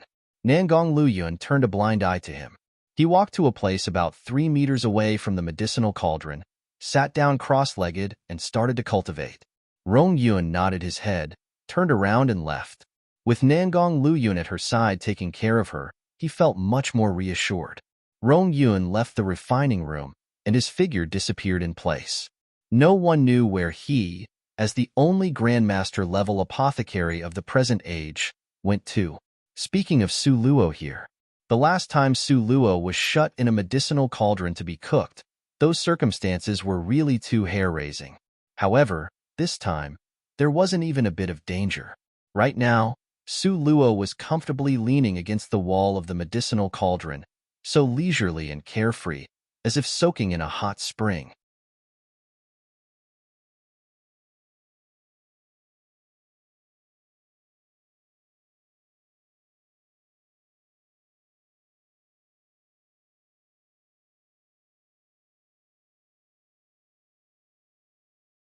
Chapter 1007, Traveling to Xianzwood Residence, 1. Su Luo, this time, soaked for 7 days. The 7th day arrived and Nangong Luyun opened his pair of eyes punctually. Outside came the light sounds of footsteps. Rong Yun pushed open the door and entered. Seeing that the situation hadn't fallen out of his control, he then nodded slightly. Su Luo sat cross-legged in the medicinal cauldron. She had entered a meditative state. She had maintained this posture for a full 7 days. Surrounding her body, there was an endless spirit force moving around then moving through, allowing the spirit force to permeate throughout the area. Even though Su Luo's body was seriously injured, but her soul had been cultivating nonstop. Also, because her body was seriously injured and her soul had split off to cultivate, it resulted in her rapidly progressing in the spirit dance steps. But no matter how fast she improved, it was still useless. With the current health of her body, she simply could not endure the impact of using the spirit dance steps. Rong Yun opened the lid of the medicinal cauldron. Su Luo slowly stopped her cultivation and lifted her eyes to look. Rong Yun's normally clear and cold expression now contained a light smile. His pitch-black as ink eyes looked at Su Luo with deep concern. "Extend your hand over here." Su Luo extended her hand to let Master take her pulse. When Rong Yun was taking her pulse, Nangong Liuyun's gaze stared unblinkingly at Rong Yun's face, afraid of missing any thread of information on his face. Rong Yun's expression was still the same as before. After quite a while, he nodded slightly, passably good. Able to make Grandmaster Rong Yun say these 2 words was not easy. Nangong Liuyun's tense heart loosened slightly, his hand reaching out to hold Su Luo. Su Luo shook her head. "It's nothing. I can do it by myself." After all, she was also a stately 6th rank. How could she not be able to even walk? Su Luo supported herself against the copper wall and slowly stood up. Nangong Luyun nervously watched her, with an expression as if he was facing a great enemy. No, even when facing a great enemy, Our Highness Prince Jean still wouldn't be this nervous. Su Luo slowly stood up. Just when she was about to stand up straight suddenly, she felt her legs soften, an invisible pressure coming from her legs. Su Luo suddenly felt powerless from being unable to control her legs. The foot she stood on with great difficulty directly started to slide. The moment when Su Luo was about to sit in the medicinal soup again, Nangong Luyun, who was watching on the side, fished with his long arm and folded around Su Luo's lovely and slender waist. In an instant, the dripping wet Su Luo had already fallen into his embrace. "Go wash, don't catch a cold. Now, your body is very weak." Rong Yun looked at Nangong Luyun hugging Su Luo and frowned slightly.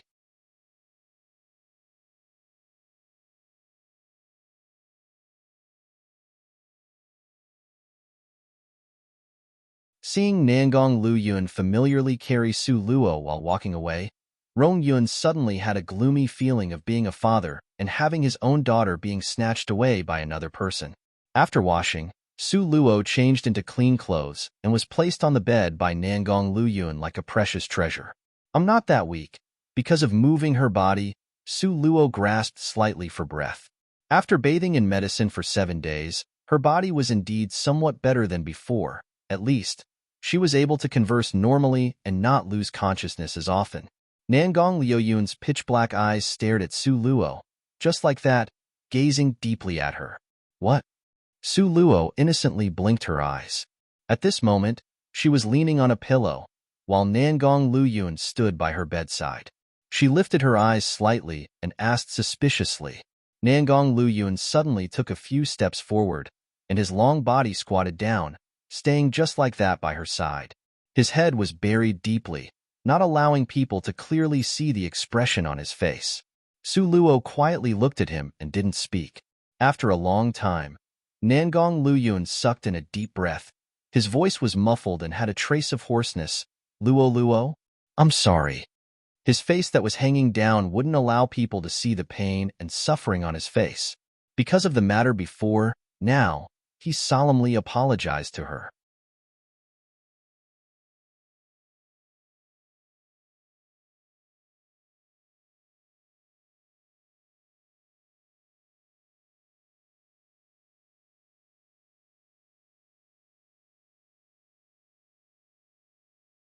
Chapter 1008, Traveling to Xian's residence, 2. When she was awake, he finally said this sentence.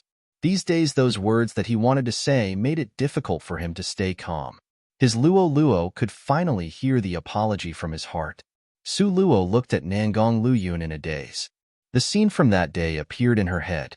Nangong Luyun had turned around and left. Back then, his back appeared determined, without a trace of turning back around.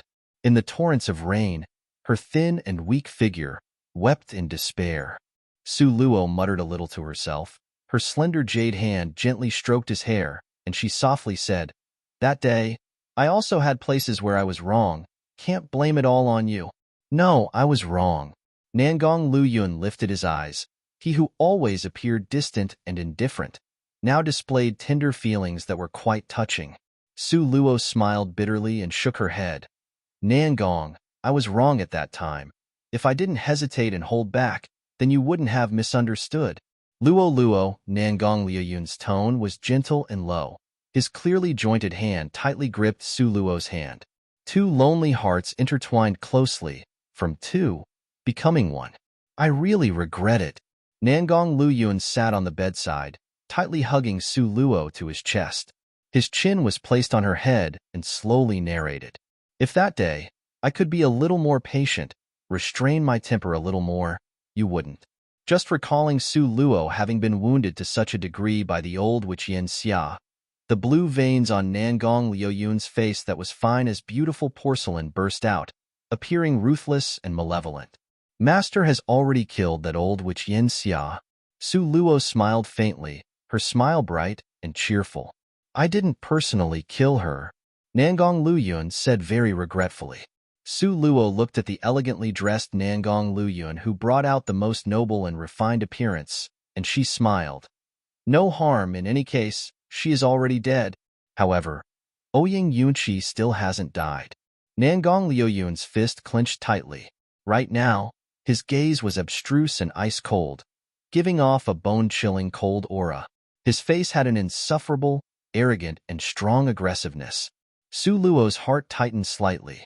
It could clearly be seen, in front of her, that arrogant and noble Nangong Luyun, a king among man, was really concerned about Yunqi. Even though he didn't ask about it, that didn't mean he didn't want to know. That day, he was angered to such a degree, it could clearly be seen how much he cared. Only now, she was heavily wounded and couldn't get up, so he had to painstakingly suppress it, right? Master had mentioned before that Yunqi had entered the demonic path. Now, even Master couldn't find his whereabouts.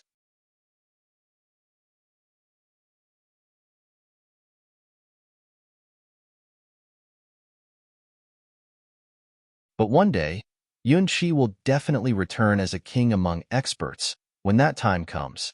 Su Luo took a deep breath and drew Nangong Luyun's hand to her. Her gaze calmly looked at him. Do you believe me? Nangong Luyun nodded his head without the slightest hesitation. I believe you, no matter what Luo Luo said, he would believe everything. No matter what Luo Luo wanted, as long as he had it, it was hers. This was the oath Nangong Luyun had made to himself the last time. When he saw Su Luo on the verge of death, Su Luo looked at the Nangong Luyun before her eyes. Currently, it was exactly when the sun was setting in the west. Among the faint afterglow of the setting sun, his beautiful jet-black hair fell down in torrents like poured ink. It landed on his sculpted shoulders, making his entire person seem demonically charming, soft, and dazzling. Such male perfection, now, there was a possibility she could lose him. Su Luo pursed her thin, dark red lips and finally made a firm decision. Then it's time I tell you about the matter from before. Rather than let Yunqi insert another foot in the future, it would be better to come out and reveal everything. At that time, if Nangong Luyuan could not accept it, then it was better to get the pain over with than prolong the agony. Seeing Su Luo's very serious face, Nangong Luyuan unexpectedly felt hesitant, if it is difficult to say.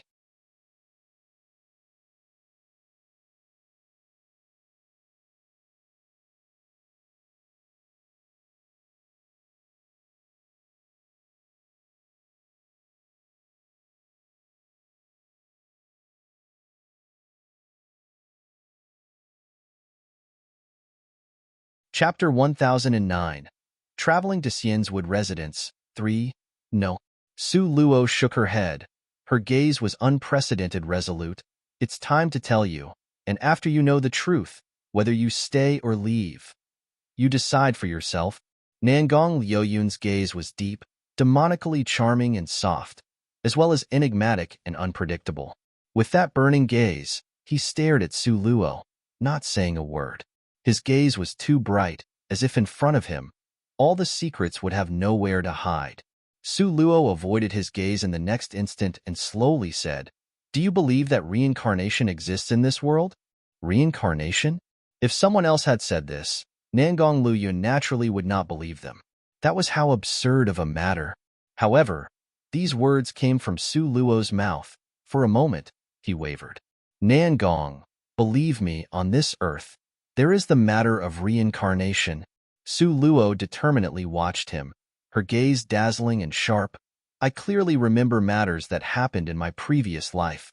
From childhood till I became an adult, I could tell you everything that happened. Nangong Liuyun's complexion did not change, but the hand holding Su Luo's tightened slightly. Su Luo gripped back and firmly nodded. That world was completely different from this one. That was a planet with a civilization very advanced in science and technology. Nangong Luyun was like an invisible person not speaking, but people still couldn't ignore his strong existence. Su Luo watched him and slowly said, "That world had airplanes, trains, cars, extracted steel and cement." Su Luo told him about the situation in that world once through. Seeing Nangong Luyun looking extremely confused, she couldn't help but give voice to her laughter. "I met Yunqi in that other world." Su Luo controlled her expression while appearing very serious as she looked at Nangong Luyun. Nangong Liuyun's expression turned gloomy, ruthless, and brash in an instant. His thick, sharp eyebrows knotted tightly. Since she already said it, Su Luo finished saying everything in one breath. "In that world, I and Yunqi were indeed together." Nangong Liuyun's complexion was ashen. His thin lips pursed into a straight line. Su Luo bit down on her teeth and simply said it all at once. That matter with a child also really existed. Only, at the final moment, Yunqi's dagger stabbed here. Su Luo pointed to her stomach and slowly said, "In order for him to win recognition and success, he sacrificed us without the slightest hesitation." Although Su Luo's tone played down the matter, however, a betrayal that tore the heart and split the lungs wasn't something Yusei had passed, and could really let it pass. These matters that Su Luo said really were hard to believe. Moreover, it was unimaginable. When Nangong Luyun heard of her and Yunqi's past, he really was jealous to the extreme.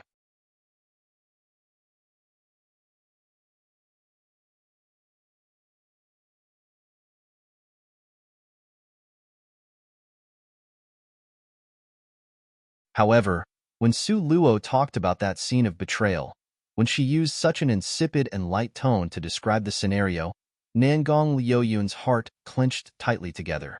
The afterglow of the setting sun gradually scattered.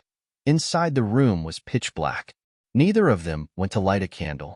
Nangong Luyun reclined on the mattress, with his sleek as silk fine hair falling down in torrents. In the darkness, his expression switched suddenly from gloomy to bright in an indeterminate manner, while being enigmatic. No one knew what he was thinking about. Su Luo quietly had her eyes lowered, waiting for his answer. This was her past that she was unable to destroy. She had already gotten over it, but don't know what he would think about it.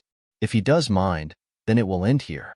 If he doesn't mind, afterwards, she will certainly stay with him and be true. Su Luo's eyes hung down, waiting for his verdict. Time passed 1 minute and 1 second at a time. Inside the room, time was still, appearing to be a deathly stillness. Suddenly, Nangong Luyun sighed deeply, and his long arms fished over, tightly pulling Su Luo into his embrace. He placed his chin on top of her head. That innate arrogance of his, so noble and domineering, disappeared without a trace in this moment. Luo Luo, I believe you. 5 simple words which were full of endless affection and love.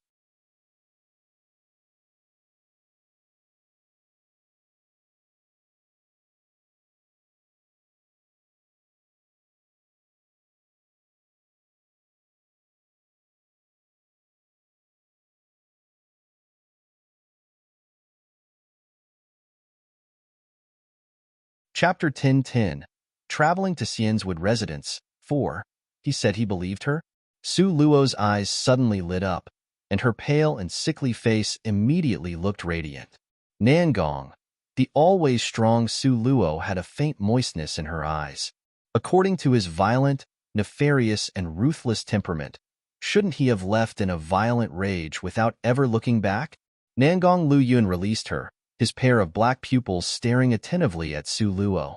A pair of penetrating pupils glistened brilliantly like a hungry wolf's in the grasslands. His faintly hungry eyes were chilly, sharp, and full of desire. Su Luo looked straight at him, neither too fast nor too slow. Nangong Luyun bent down and suddenly scooped her slender waist into his embrace, bringing her in front of his own body. A feverish kiss that was earth-shattering, domineering, and powerful, but was also intoxicatingly tender. Paying attention to Su Luo's weak body, Nangong Luyun stopped after a short time. He cupped her cheeks, the two faces leaning very close to each other. A silver thread was drawn out when their pair of lips separated. An ambiguous atmosphere started to permeate within the room, as if an intoxicating scent was in the air. Inside was still, with only the sound of their breathing. Luo Luo. Nangong Luyun's voice was damn sexy right now, low and demonically charming. 2 red petal-like clouds flew upon Su Luo's cheeks that were previously pale as paper. The blush floated faintly on her cheeks. Luo Luo, I like you. Nangong Luyun's gaze was unprecedentedly serious and firm. Su Luo's heart squeezed a little. Always, in the past, I firmly believed that the person who would stand by my side must be you. Nangong Luyun quietly looked at her with a serious and grave expression. Su Luo's heart became somewhat nervous from being stared by him. Such a resolute and naked confession made it somewhat difficult for her to digest. Nangong Luyun also seemed to realize that it was somewhat embarrassing. He quietly coughed once. His face failed to live up to his expectations and was a little red, blushing with shame. After all, confessing to a young lady in such a deadly earnest manner was also his first time, just like a young woman entering the marriage litter. Nangong Luyun continued to say, always, in the past, I was accustomed to being alone. Moreover, I believed I would be alone for the rest of my life. However, you just suddenly appeared like that, attracting my entire gaze. Su Luo didn't utter a word, but she had a smile on her face that encouraged him to continue. He continued to confess his feeling. You are the first girl that I decided to pursue. Also the first girl I hugged, the first girl I kissed. A lot of my first times were all yours.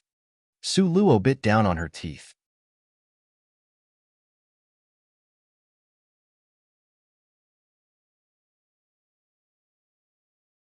Recalling the first time she met him, and those actions he took on top of the tree, because he seemed quite familiar with them, her mouth couldn't help but to purse. This guy's first time was done in such a way as if he had a lot of practice. Nangong Luyun, with one hand covering the corner of his mouth, gave a dry cough and continued to confess his feelings. Owing to having no knowledge of dealing with relationships, so I didn't have any previous experience to draw upon, to the extent that I would always do something to upset you. I really am very sorry for that. Su Luo shook her head and was just about to speak. But Nangong Luyun used a single finger to seal her lips. Because I had no experience, I always made you angry and let you get injured. But in this lifetime, I, Nangong Luyun, firmly believe that it has to be you. Nangong Luyun gripped Su Luo's hand. His gaze was firm, clear, and unswervingly determined. Therefore, Luo, are you willing to continue walking down this road with me? His tone was tranquil, however. His pair of hands that was trembling slightly divulged his nervousness. For a moment, Su Luo froze in place, being stumped for words. She never expected that this man who was arrogant to the point of being in complete shambles, cruel, untamed, and considered himself to be matchless in the entire world. One day, he would lower his voice and arrogance to confess to her and wait in apprehension for her answer. You, Su Luo paused. At this moment, her heart was like wine that had been aged for a long time, a bit sweet and sour, also with a thread of warmth and romanticism that was hard to describe.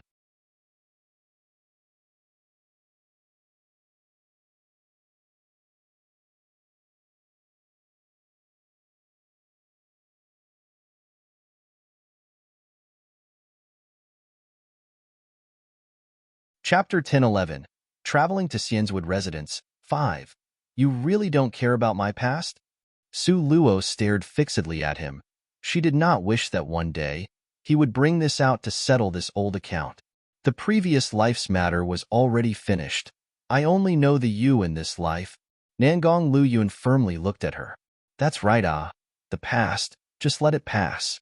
Su Luo quietly gazed at him. Suddenly, something quick-witted appeared, and she said a verse from a television show's dialogue. Nangong Luyun, since this is your choice, then you listen to what I'm about to say. Su Luo's eyes were exceptionally serious. Nangong Luyun was scared by Su Luo's tone until his heart throbbed violently. He calmly looked at Su Luo, but his tightly clenched fists divulged the nervousness in his heart. You say it. No matter what her answer would be, he would still pursue relentlessly, pester her, and strike until the end. Want him to let go? Only if he dies. Su Luo watched Nangong Luyun and, enunciating each word clearly, said, If you never leave, I will reciprocate and be with you through life and death. Nangong Luyun's face stiffened for a second. Momentarily, his eyes shone brightly. His body was stiff as an icicle, motionless, to the extent of not knowing how to react. Su Luo lifted her hands to wave it in front of his eyes. Give me a little reaction, okay? Otherwise, she would feel that her own confession was being refused. It was really embarrassing, okay? Su Luo's voice called Nangong Luyun back to his senses. Luo. Nangong Luyun, in one reach, grabbed both of Su Luo's hands, his strength so great as to be astonishing. Su Luo immediately sucked in a breath of cold air. Release my hands. Her hands were nearly squeezed into pieces. Nangong Luyun hurriedly released her hands, but the excitement in his eyes didn't lessen a bit.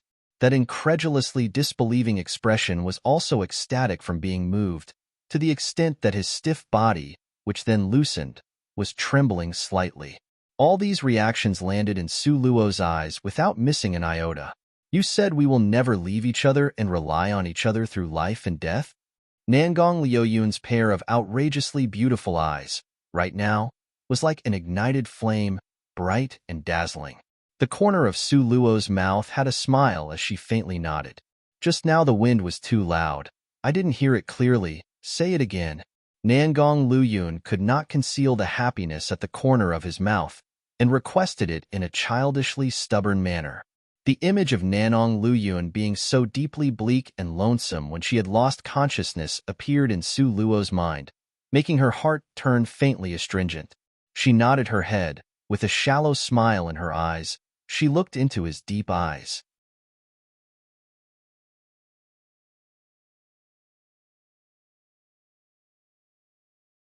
She stressed each word as she firmly repeated, If you never leave, I will reciprocate and be with you through life and death.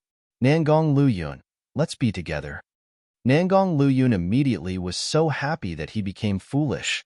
He put Su Lu aside and with a whoosh sound, rushed out. But because he was too excited, with a bang sound, his body unexpectedly bumped into the doorframe. What level of cultivation did Nangong Luyun have? How could that doorframe withstand being bumped by his whole strength? Momentarily, the doorframe, with a crashing sound, fell to the floor. The doorframe, with part of the wall, fell backwards like a mahjong tile. Nangong Luyun jumped from the fright. He hurriedly flew in and carried Su Luo to rush out. He ran several hundred meters in succession before halting his footsteps. The violent sound of a house collapsing even drew Ziran out. Little junior sister, this house? Ziran looked at the house that had collapsed into rubble and was immediately flabbergasted. Master had secretly reinforced little junior sister's courtyard. Oh, just what kind of attack would smash it so thoroughly? Now, Su Luo was carried in Nangong Liuyun's arms, and she foolishly and blankly watched everything in front of her eyes. Only when Ziran's voice sounded did she awaken, and her thoughts returned to reality. Su Luo looked at Ziran, then again lifted her head to look at Nangong Luyun. Nangong Liuyun's forehead that was as clear and bright as jade was a little bit red. All of a sudden, Su Luo couldn't bear it and started to laugh uproariously. Ha ha ha, ha ha ha ha.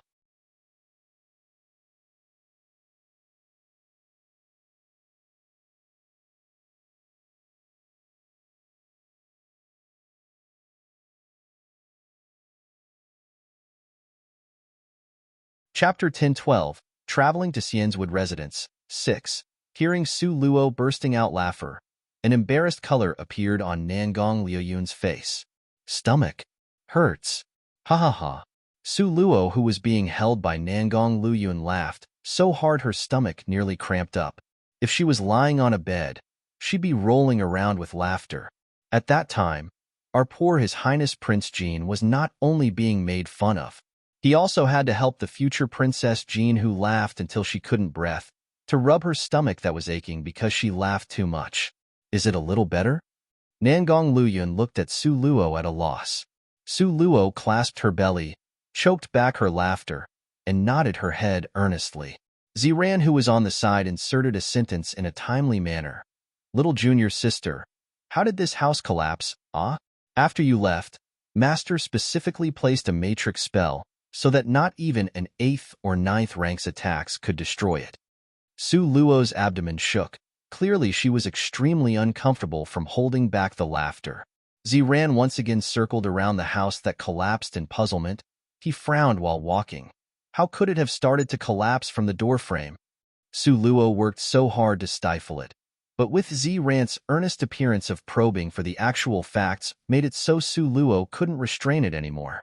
With a puffed sound, she couldn't help but to howl with laughter once again. While she laughed, she also hammered on Nangong Liuyun's strong and perfect chest. Too funny. It was really too funny. Su Luo couldn't stop the tears from laughing so hard. Right now, Nangong Liuyun's entire face was black. He coughed once gloomily. Ziran, also not so discreetly, walked closer. Little junior sister, why are you laughing? Does this mean you know the truth? Nangong Liuyun's face was so black that water could drip out. He coldly reprimanded. Shut up! Nangong Luyun, with a gloomy face, his entire body emitted a coldness that prevented a stranger from approaching. Ziran quieted down immediately, stood in place, staring blankly, not daring to take another step forward. He was also not stupid. He could guess some of it from the Su Luo's meaningful winks. A man who flew into a rage from humiliation was not scary, but a 10th-ranked strong expert shamed into anger was absolutely terrifying to the extreme. As a result, Ziran earnestly sent off Nangong Luyun with his eyes as he left, holding Su Luo. Only his body was trembling because of trying to stifle the laughter, so it was spasming. Nangong Luyun's beautiful sharp eyebrows knit, face inviolably stern. Su Luo saw him like this and started to laugh again. Is it that funny? Nangong Luyun's eyebrows were knotted. Su Luo pursed her lips and nodded her head hurriedly. Nangong Luyun placed Su Luo the western wing's guest room and extended a finger to tap her nose.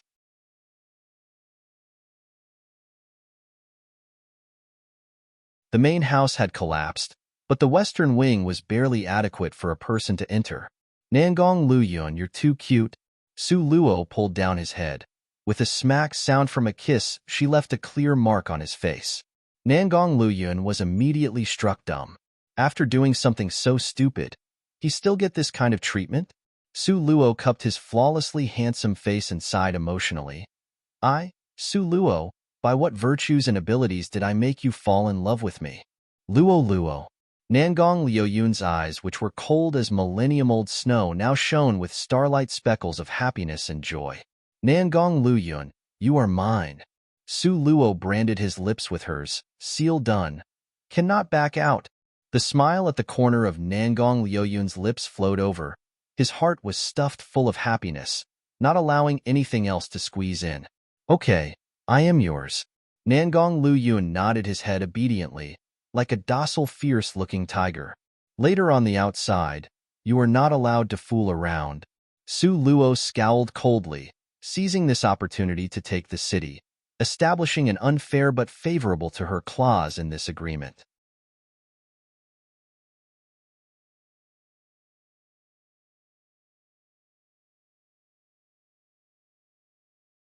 Chapter 1013. Traveling to Xianzwood Residence, 7. When it comes to love, the more you loved, the more passive you were, and vice versa. So, in this war of love, Su Luo held absolute power and authority. Nangong Luyun smiled from ear to ear and nodded his head. This king wants only you alone. There is still that Li Yao Yao. You deal with it properly. Su Luo gave a heavy snort. Just how much trouble had this Li Yao Yao brought Su Luo? At the heart of this matter was Nangong Luyun, this source of calamity. Nangong Luyun raised his hand and swore, I will definitely deal with it properly. I have to. From the moment she hurt his family's treasured Luo girl, she had taken the road to her death with no way back.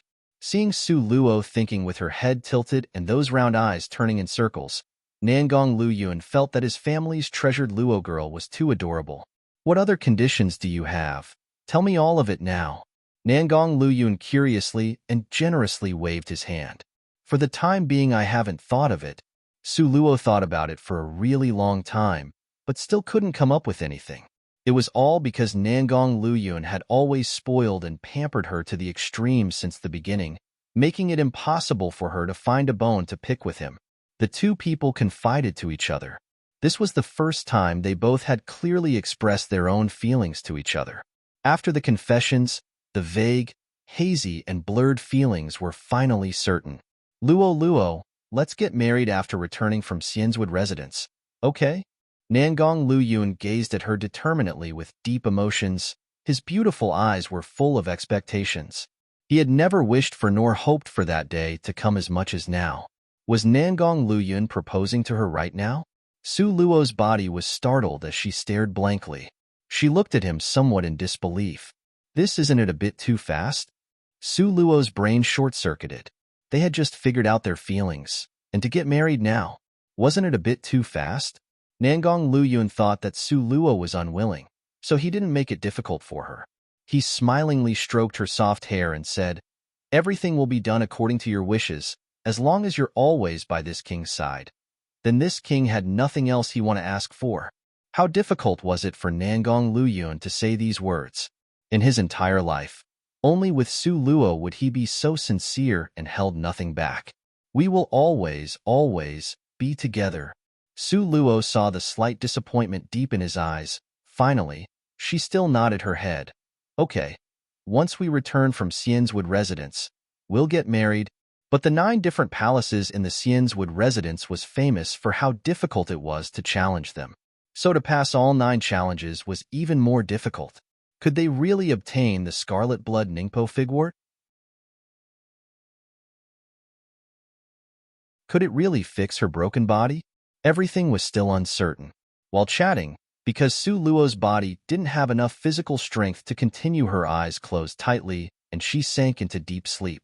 Nangong Luyun sat on the bed, tenderly and carefully caressed her hair. Luo Luo, believe in me. Everything will get better. His tone was as steady as a boulder. No matter what, I will have you cured. Nangong Luyun's determination was exceptionally firm. A night without speaking. Early morning the next day, With the first glimmer of dawn's light, Rong Yun appeared inside the room. "This is 100 vitality pills."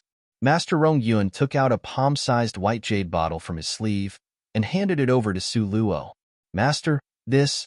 Su Luo was somewhat stunned. These were Grandmaster-grade vitality pills. Just take one of this out would make the strong experts fight over it. But now, her family's beautiful teacher had given her a whole bottle. With regards to his esteemed person, these vitality pills like a bottle of jelly beans, right? Before, that bottle didn't have much, but now, this bottle had a total of 100 pills.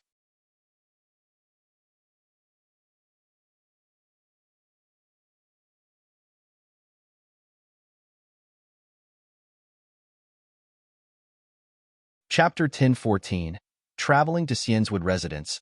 8. Rong Yun was as indifferent as the wind, and he stood there with his hands clasped behind his back, his white silk robe flowing gracefully in the wind. He had a faint, worried expression on his face. "This trip to Xianzwood Residence is very far away. Your body is still too weak." Rong Yun turned his gaze towards Nangong Luyun, with a serious expression that was imposing and reserved, said, "Now, I have entrusted Luo Luo to you. If she has so much as a tiny mishap when you return, humph." Nangong Liuyun's luxurious fiery red velvet robe made him appear distinguished, domineering, demonically charming, and enigmatic. His cold black eyes were as coldly remote as a deep pool, and with his light pink-colored thin lips pulled into a straight line, he coldly vowed, "Whoever dares to hurt Luo Luo will need to tread over my dead body." The usually scheming and far-sighted His Highness Prince Jean was this courageous and ruthless. He raised his dignified head arrogantly, appearing absolutely dominant. Rong Yun only gave a faint hum and did not say anything else. A promise between men only required a tacitly understood, meaningful glance. The inherent arrogance and nobility make it hard for people like him to get off their high horse and to swear such a vow to keep a promise. But Nangong Luyun accomplished this point for Su Luo. It was already remarkable enough. "Then go." Rong Yun waved his hand. When his beautiful eyes looked towards Su Luo, it flashed. "Well then, master, we will be going." Su Luo, who was wrapped in Nangong Liuyun's arms, waved her hand in a reluctant-to-leave manner. Rong Yun nodded his head in an amiable manner, so pure and cold like a remote and aloof god. The summit of Cloud Mist Peak. The gentle wind blew at the corner of his robes, making it flutter in the wind. His expression was so enigmatic that no one could understand it. Watching as Nangong Luyun carried Su Luo down the mountain, until only a tiny black dot was visible, a trace of worry appeared in Rong Yun's eyes. Xianzwood Residence was in the north, a place in the extreme north. Nangong Luyun carried a map Rong Yun had given him. On this journey, in order to give Su Luo a steady place to rest, Nangong Luyun brought his dragon-scaled horse along. The horse carriage went around the Huan Mountains, through the territory of the northern Imo, and continued all the way northwards. Now, it was already early winter. The north was usually a bitterly cold place. In this season, it had already gradually started to become cold. When they were exiting northern Imo, Nangong Luyun had bought a bunch of winter clothing for Su Luo. Fox fur, wolf fur, leopard fur, very thick woolen and velvet blanket, a very thick tent, and so on. These things were all neatly stored in his space bag. No matter how cold the day, he was completely unaffected. But his Luo Luo couldn't stand the slightest blow from the wind and couldn't deal with even a little bit of cold. Originally, His Highness Prince Jean, who had always been waited upon, when had he ever done things to take care of somebody else? But circumstances could indeed temper a person. The current Nangong Luyun took very proper care of Su Luo, not missing a single detail. Having traveled for about another 10 days, the weather gradually turned cold. Heavy snow fell from the sky. Su Luo's fragile body was wrapped tightly in fox fur. A thick leopard fur hat covered her head, only exposing a pair of beautiful pitch-black eyes. That pair of eyes, in the middle of a snowstorm, looked even more clear in contrast, clear as water. The sky gradually darkened. Nangong Luyun found a place with a huge boulder blocking the wind and set up the tent. He then spread out a thick, soft fleece blanket and only then did he carry Su Luo from the carriage and into the tent. "I can walk by myself," Su Luo protested quietly. Ever since receiving such heavy injuries, her foot hasn't touched the ground. She was always carried by Nangong Luyuan from here to there. Nangong Luyuan's dark eyebrows rose slightly, but he reproached in all seriousness. "Look at your body. How can you walk by yourself? What if you fall?" Only heaven knew how much he enjoyed so openly and honorably hugging her warm and sweet self to his chest. He wouldn't exchange it for all the things in the world.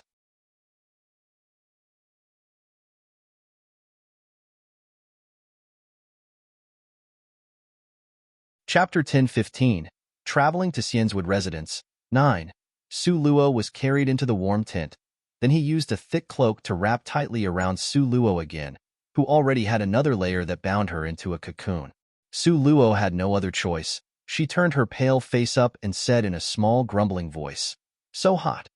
Nangong Luyun kept a straight face, his serious tone penetrated with pampering accents. "Just like this, your body cannot handle any cold. Unless you want to keep on coughing nonstop like before?" The matter from before, whenever Nangong Luyun recalled it, he still had lingering fears.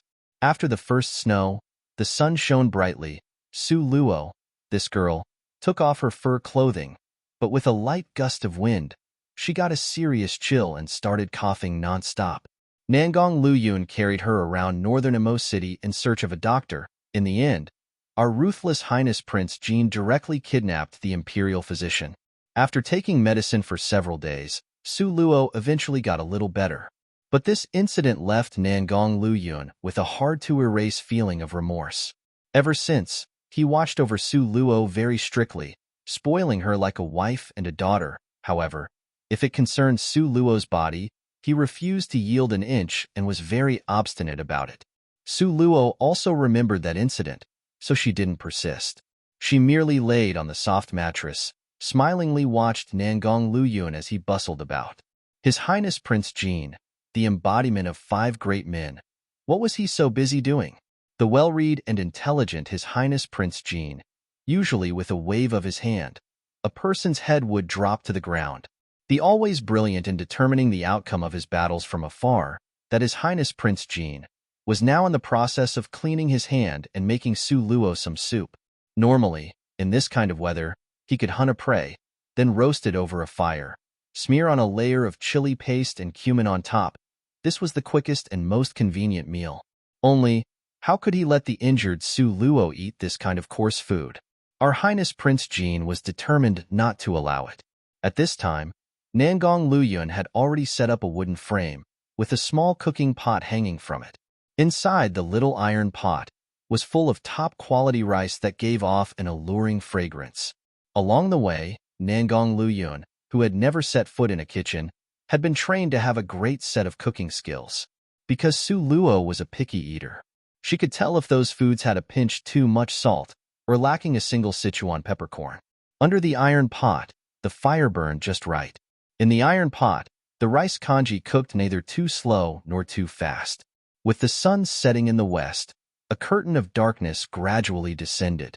Soon, the world seemed to be covered with a fine black gauze, so misty things couldn't be seen through clearly. The snowstorm also gradually died down, leaving the surroundings terrifyingly quiet. The rice congee finished boiling, and Nangong Luyun took out a delicate porcelain bowl, spooning a small bowl of congee. He then let Su Luo cup the bowl with her hands to drink slowly. "It's not bad." Su Luo nodded her head in satisfaction.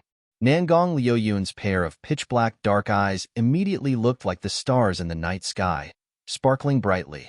"As long as you like it, that's good," Nangong Luyun said in gratification. However, the expression on his face suddenly turned cold for a moment. Su Luo, seeing he was displeased, asked him in confusion, "What's wrong?" Nangong Luyun smilingly patted her head. "It's nothing, merely some people with too much time on their hands. There's no need to pay them any heed." Nangong Luyun said it offhandedly, but Su Luo didn't consider it to be that way. In this season, braving the snowstorm to go all the way to the extreme north, how could it be just any ordinary people? Amidst Su Luo's bewilderment, two silhouettes appeared in front of them. One was leading. One could see him dressed in a blue robe that danced lightly in the wind. He had dashing eyebrows and sparkling eyes on a handsome, outstanding face. His facial features were gentle and educated, but did not lose the strength of a man.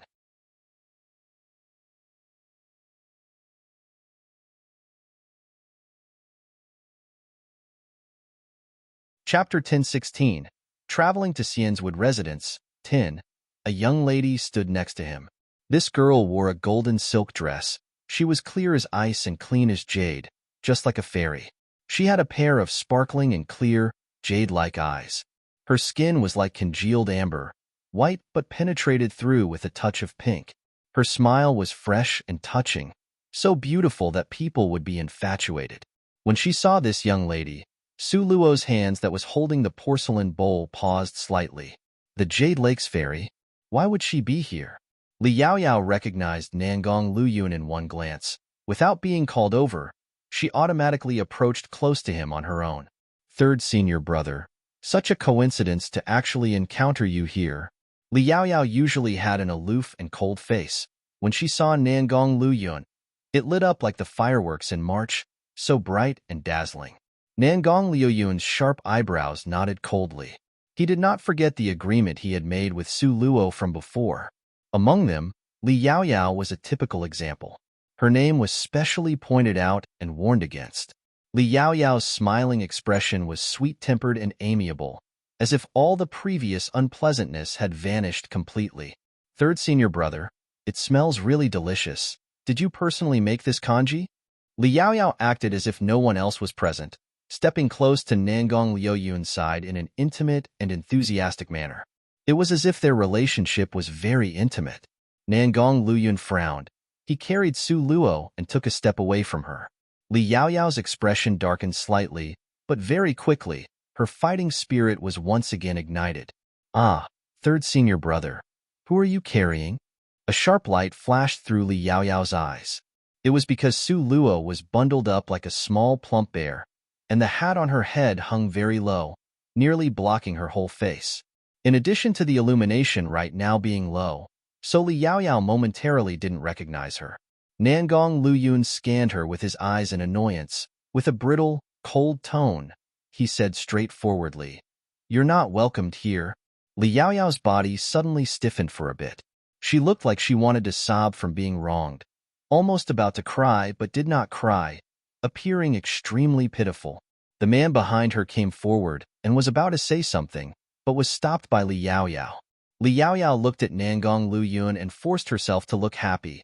Third senior brother, the matter before, Yaoyao was wrong. Yaoyao knows she is wrong. Nangong Luyun's eyebrows nodded even more deeply, because now, that little gal in his arms, precisely that Su Luo, who looked like a small plump bear, had just pinched the meat on Nangong Luyun's lean waist. Enough. Knowing you were wrong is your thing, whether I forgive or not is my thing. Nangong Luyun impatiently waved his hand and turned around, wanting to put the troublesome little gal in his arms back into the tent. At this time, having heard what he said, Li Yaoyao's beautiful complexion became increasingly pale, and her body seemed to be on the verge of collapse. She quickly stepped up to Nangong Luyun, reaching out to pull him to a stop. Third senior brother, how could you be like this? In which place am I not better when compared to that Su Luo? Two distinct teardrops rolled down Li Yaoyao's eyes. Never mind the rest, at least. I look 100 times better than her, right? How could it be that you refuse even to glance at me? However, before her hands could even touch Nangong Luyun's robe, one could see him pulled a distance away from her, so she came up empty. Previously, third senior brother was so close and intimate with her. Now, he refused to even look at her. He wouldn't even let her get close to him? Once she thought about these changes, Li Yaoyao felt extremely wronged, her eye sockets filling with tears. Why? Li Yaoyao yelled bitterly in anger. Third senior brother, why did our relationship change to be like this?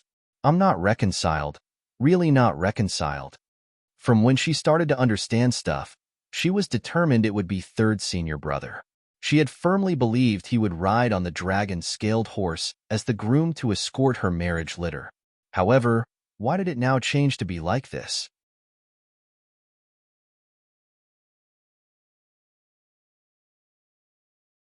Chapter 10:17. Traveling to Xian's residence. 11. How is Su Luo better than me? Is she as gifted as me? Can she advance in cultivation faster than me? Is her family background better than mine? Is she prettier than me? Li Yaoyao yelled out in a row while crying at the same time. To lose to her. I really am not reconciled. Extremely unreconciled. Nangong Liuyun's fists clenched tightly.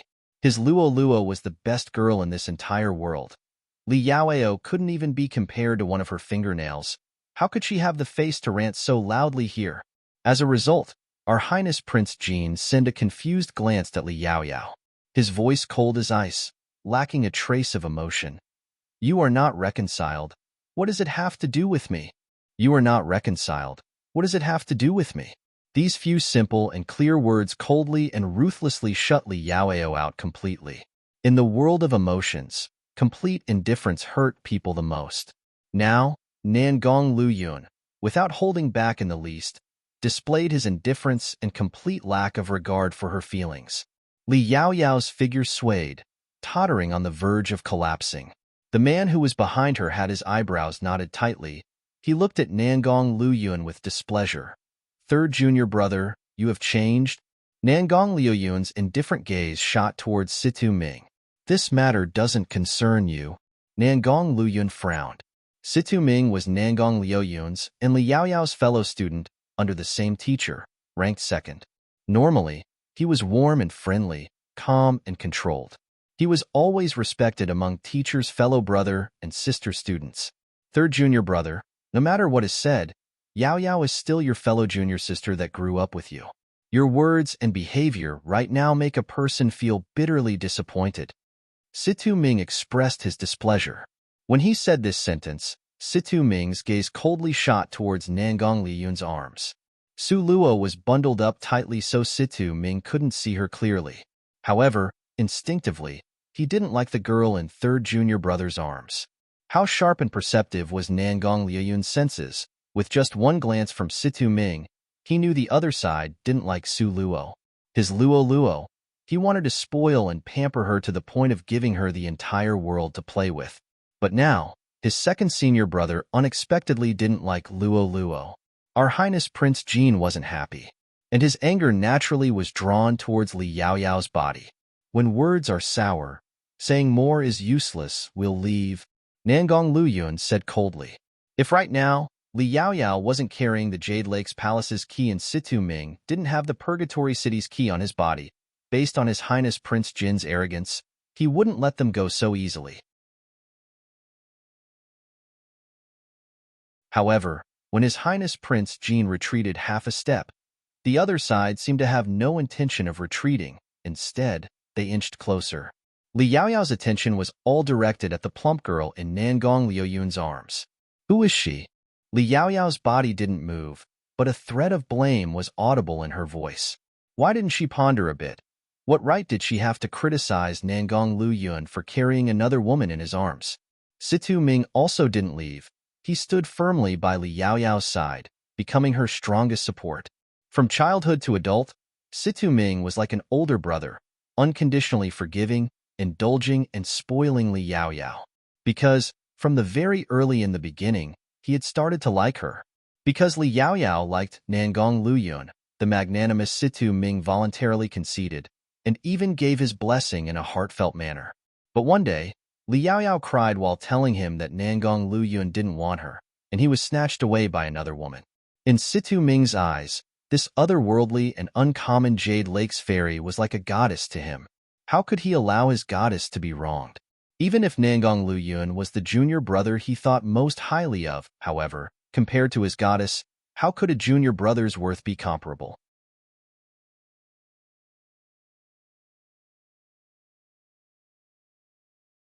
Chapter 10:18.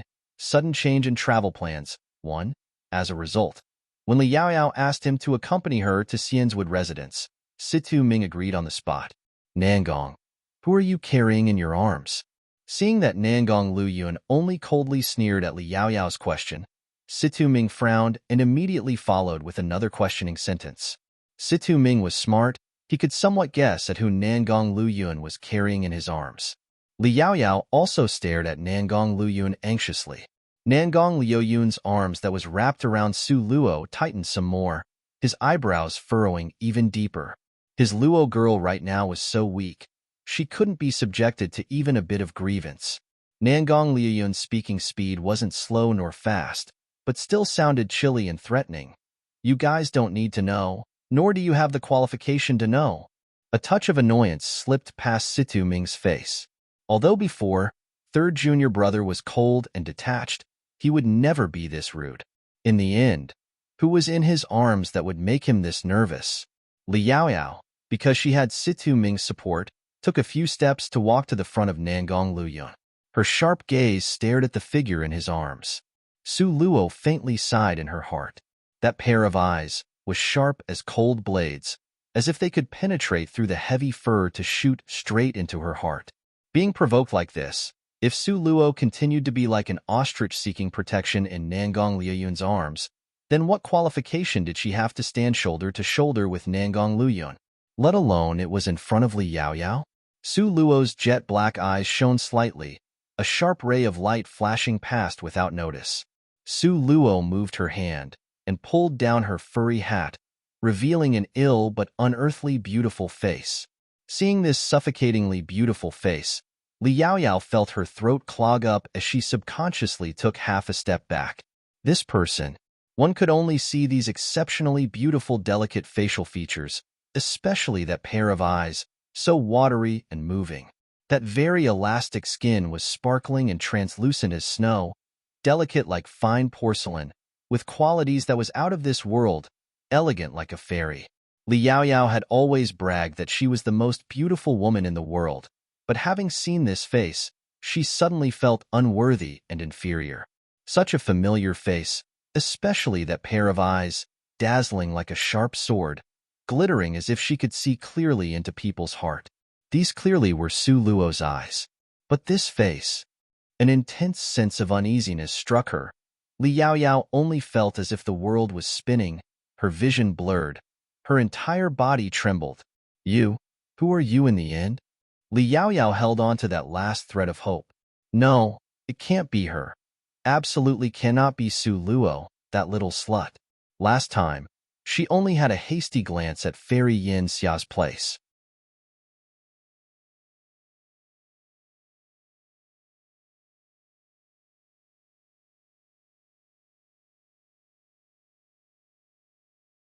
Chapter 1019. Sudden Change in Travel Plans 2. Su Luo, you really are the person that old witch was looking for. Li Yaoyao fumed with rage between gritted teeth. Jealousy. Her eyes were filled with crazed jealousy. Only, it was a great pity that that old witch had already died. Otherwise, she could have used her to get rid of Su Luo. Su Luo's eyes roamed around, her lips curling into a sneer. That's right, who my mother is, you might also have known. Su Luo's mother, back then, was a goddess-like majesty of renown in the world, who didn't know her, who didn't let her be known. Her Majesty Yen Hua, with a wave of her hands, ships would turn to ashes and smoke. With a command from her, countless number of strong experts would follow her through hell and high water. At that time, she was the leader of the entire continent. With numerous followers, how could a small Jade Lakesley family contend against her? Su Luo's words were like a sharp sword, stabbing deeply into Li Yaoyao's chest. Just now, she had loudly shouted, being unconvinced, that she was prettier than Su Luo. The result was her feeling inferior. Just now, her heart was unreconciled and she boasted about her strong background. But now, her entire Jade Lakesley family couldn't be compared to even one of Su Luo mom's finger. Li Yaoyao choked on her own words. Momentarily, she stood in place, stumped for words. Her chest moved up and down violently. However, she was so distracted that she couldn't even utter a word. At this moment, Situ Ming stared at Su Luo's appearance. His shock wasn't less than Li Yaoyao's. Master had always carried a small human-shaped wood carving with him, He had seen it once by accident. That face was exactly the same as the face of this lady in front of him. Master treated that wooden carving like his greatest treasure. Before, someone from another sect accidentally saw it, and Master dug out his eyes.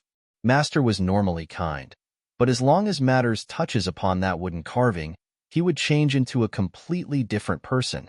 Insane, stubbornly biased, unreasonable. Now, this girl in front of him had the exact same face as the wooden carving. Situ Ming's face suddenly became gloomy then clear, his deep gaze unfathomable, with a complicated expression. Nobody knew what he was thinking of. Nangong Lu Yun was unhappy. He took the thick warm hat and placed it back on Su Luo's head. His reproachful tone carried traces of spoiling flavor. Who told you to take it off? What if you catch a cold? Su Luo stuck out her tongue and smiled while revealing 2 dimples. Am I really that delicate? How healthy do you think you are now? Nangong Lu Yun poked at her bright and clean forehead. Didn't Miss Li insist on knowing who I was since the beginning? If I don't let her look, then she won't give up. Su Luo rubbed against Nangong Liu Yun's chest like a languid kitten.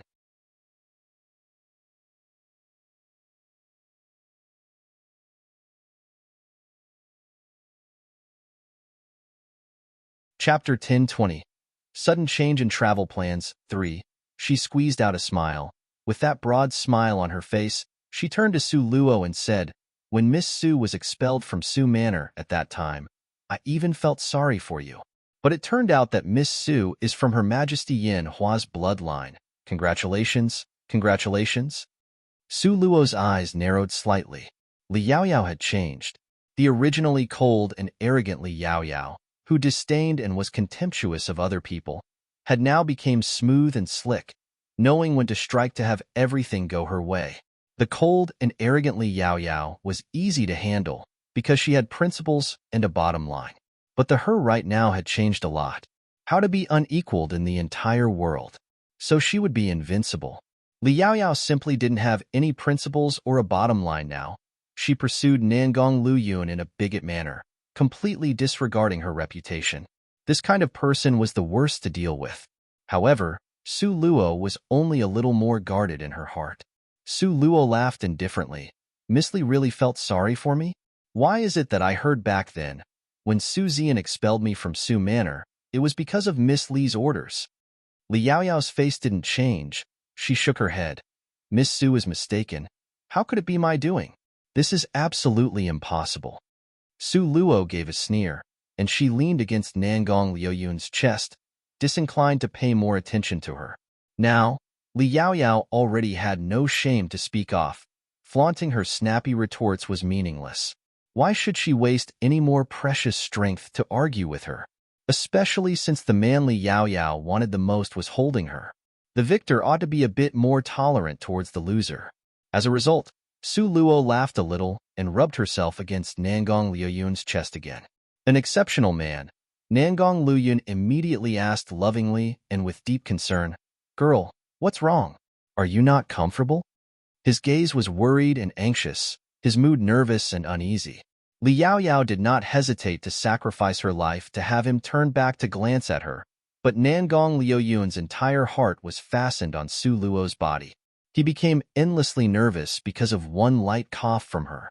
Su Luo contemptibly swept Li Yaoyao a glance, both hands wrapping familiarly around Nangong Liu Yun's neck. Li Yaoyao bit tightly down on her lower lip, with eyes that nearly spit out a raging flame. Wah.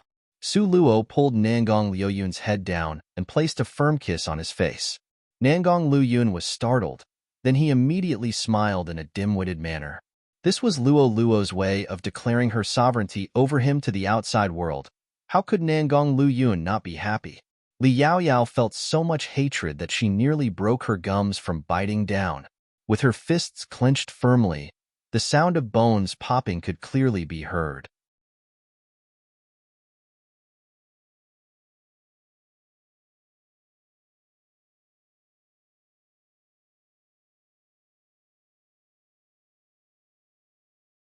Chapter 10:21. Sudden change in travel plans. 4. If it was anything else, she definitely wouldn't be so stingy, but this congee was personally cooked by Nangong Lu Yun. It was made with love. How could she share it with other people? Let alone that other person being her love rival Li Yaoyao? Situ Ming looked at Li Yaoyao, then glanced at Nangong Luyun again. He laughed shallowly and lifted up his robe to take a seat next to Li Yaoyao. Traveling through the wind and snow for a day, I really am somewhat tired. Since third junior brother has already eaten, then we are picking up some conveniences with this kanji. Traveling outside, to be able to eat some hot kanji, is really a kind of pleasure on its own. Situ Ming's smile was clear and shallow while carrying a hint of criticism. Third junior brother, these things should be done by the female. Doing it yourself really is beneath a man's dignity. Saying this, his gaze unhurriedly swept Su Luo a glance. Su Luo, with the identity of being a descendant of the goddess, gave birth to restrained fear in his heart. She also gave birth to an indescribable loathing in his heart. This Situ Ming, was he scolding her indirectly? Su Luo's eyebrows furrowed slightly, but before she could react, Nangong Luyun had already made his move. Crack! A clear and crisp sound echoed. The porcelain bowl full of kanji that was in Li Yaoyao's hands actually cracked in following the sound. The kanji splattered over her pink skirt, staining it, making her look exceedingly disheveled. Li Yaoyao's eyes opened wide in disbelief. Third senior brother, actually. Wouldn't even give her a mouthful of kanji to eat, boo-hoo. Li Yaoyao's eyes immediately turned red. Sparkling clear tears rolled around in her eye sockets as if she wanted to cry, looking exceedingly pitiful. Situ Ming suddenly stood up.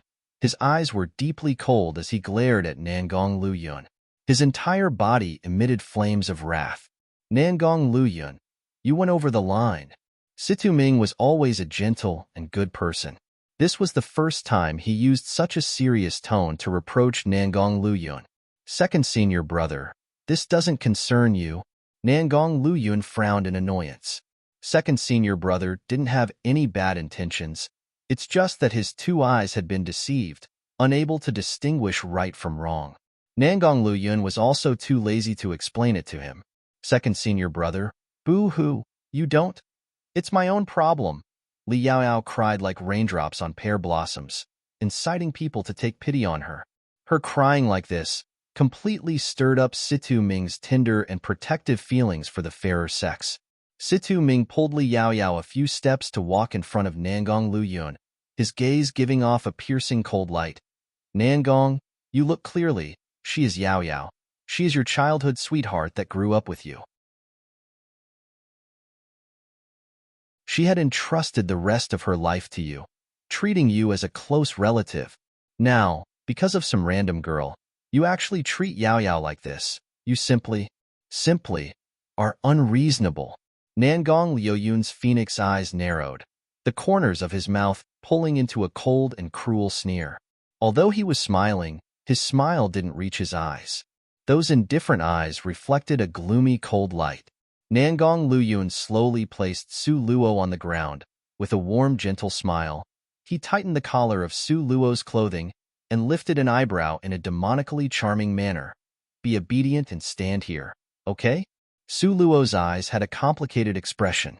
Based on her understanding of Nangong Luyun, this guy was really angry now.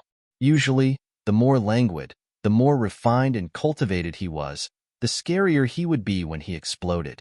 Nangong, Su Luo pulled at his hand. At one glance, it could be seen that Situ Ming's strength wasn't ordinary. Also, they studied under the same teacher. The matter of brothers from the same teacher destroying each other, no matter whose body it occurred on, it still was not a good thing. Su Luo was somewhat depressed. Could it be she really was a femme fatale? Be obedient. You must believe that your man is unrivaled in this world. There's no one who can harm him. Nangong Luyun's smile was warm and intoxicating, like the cherry blossoms in March, resplendent and dazzling.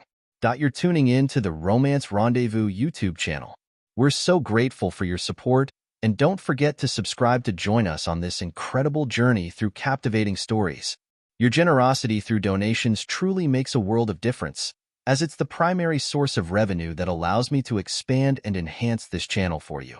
Thank you from the bottom of my heart for being a part of this adventure.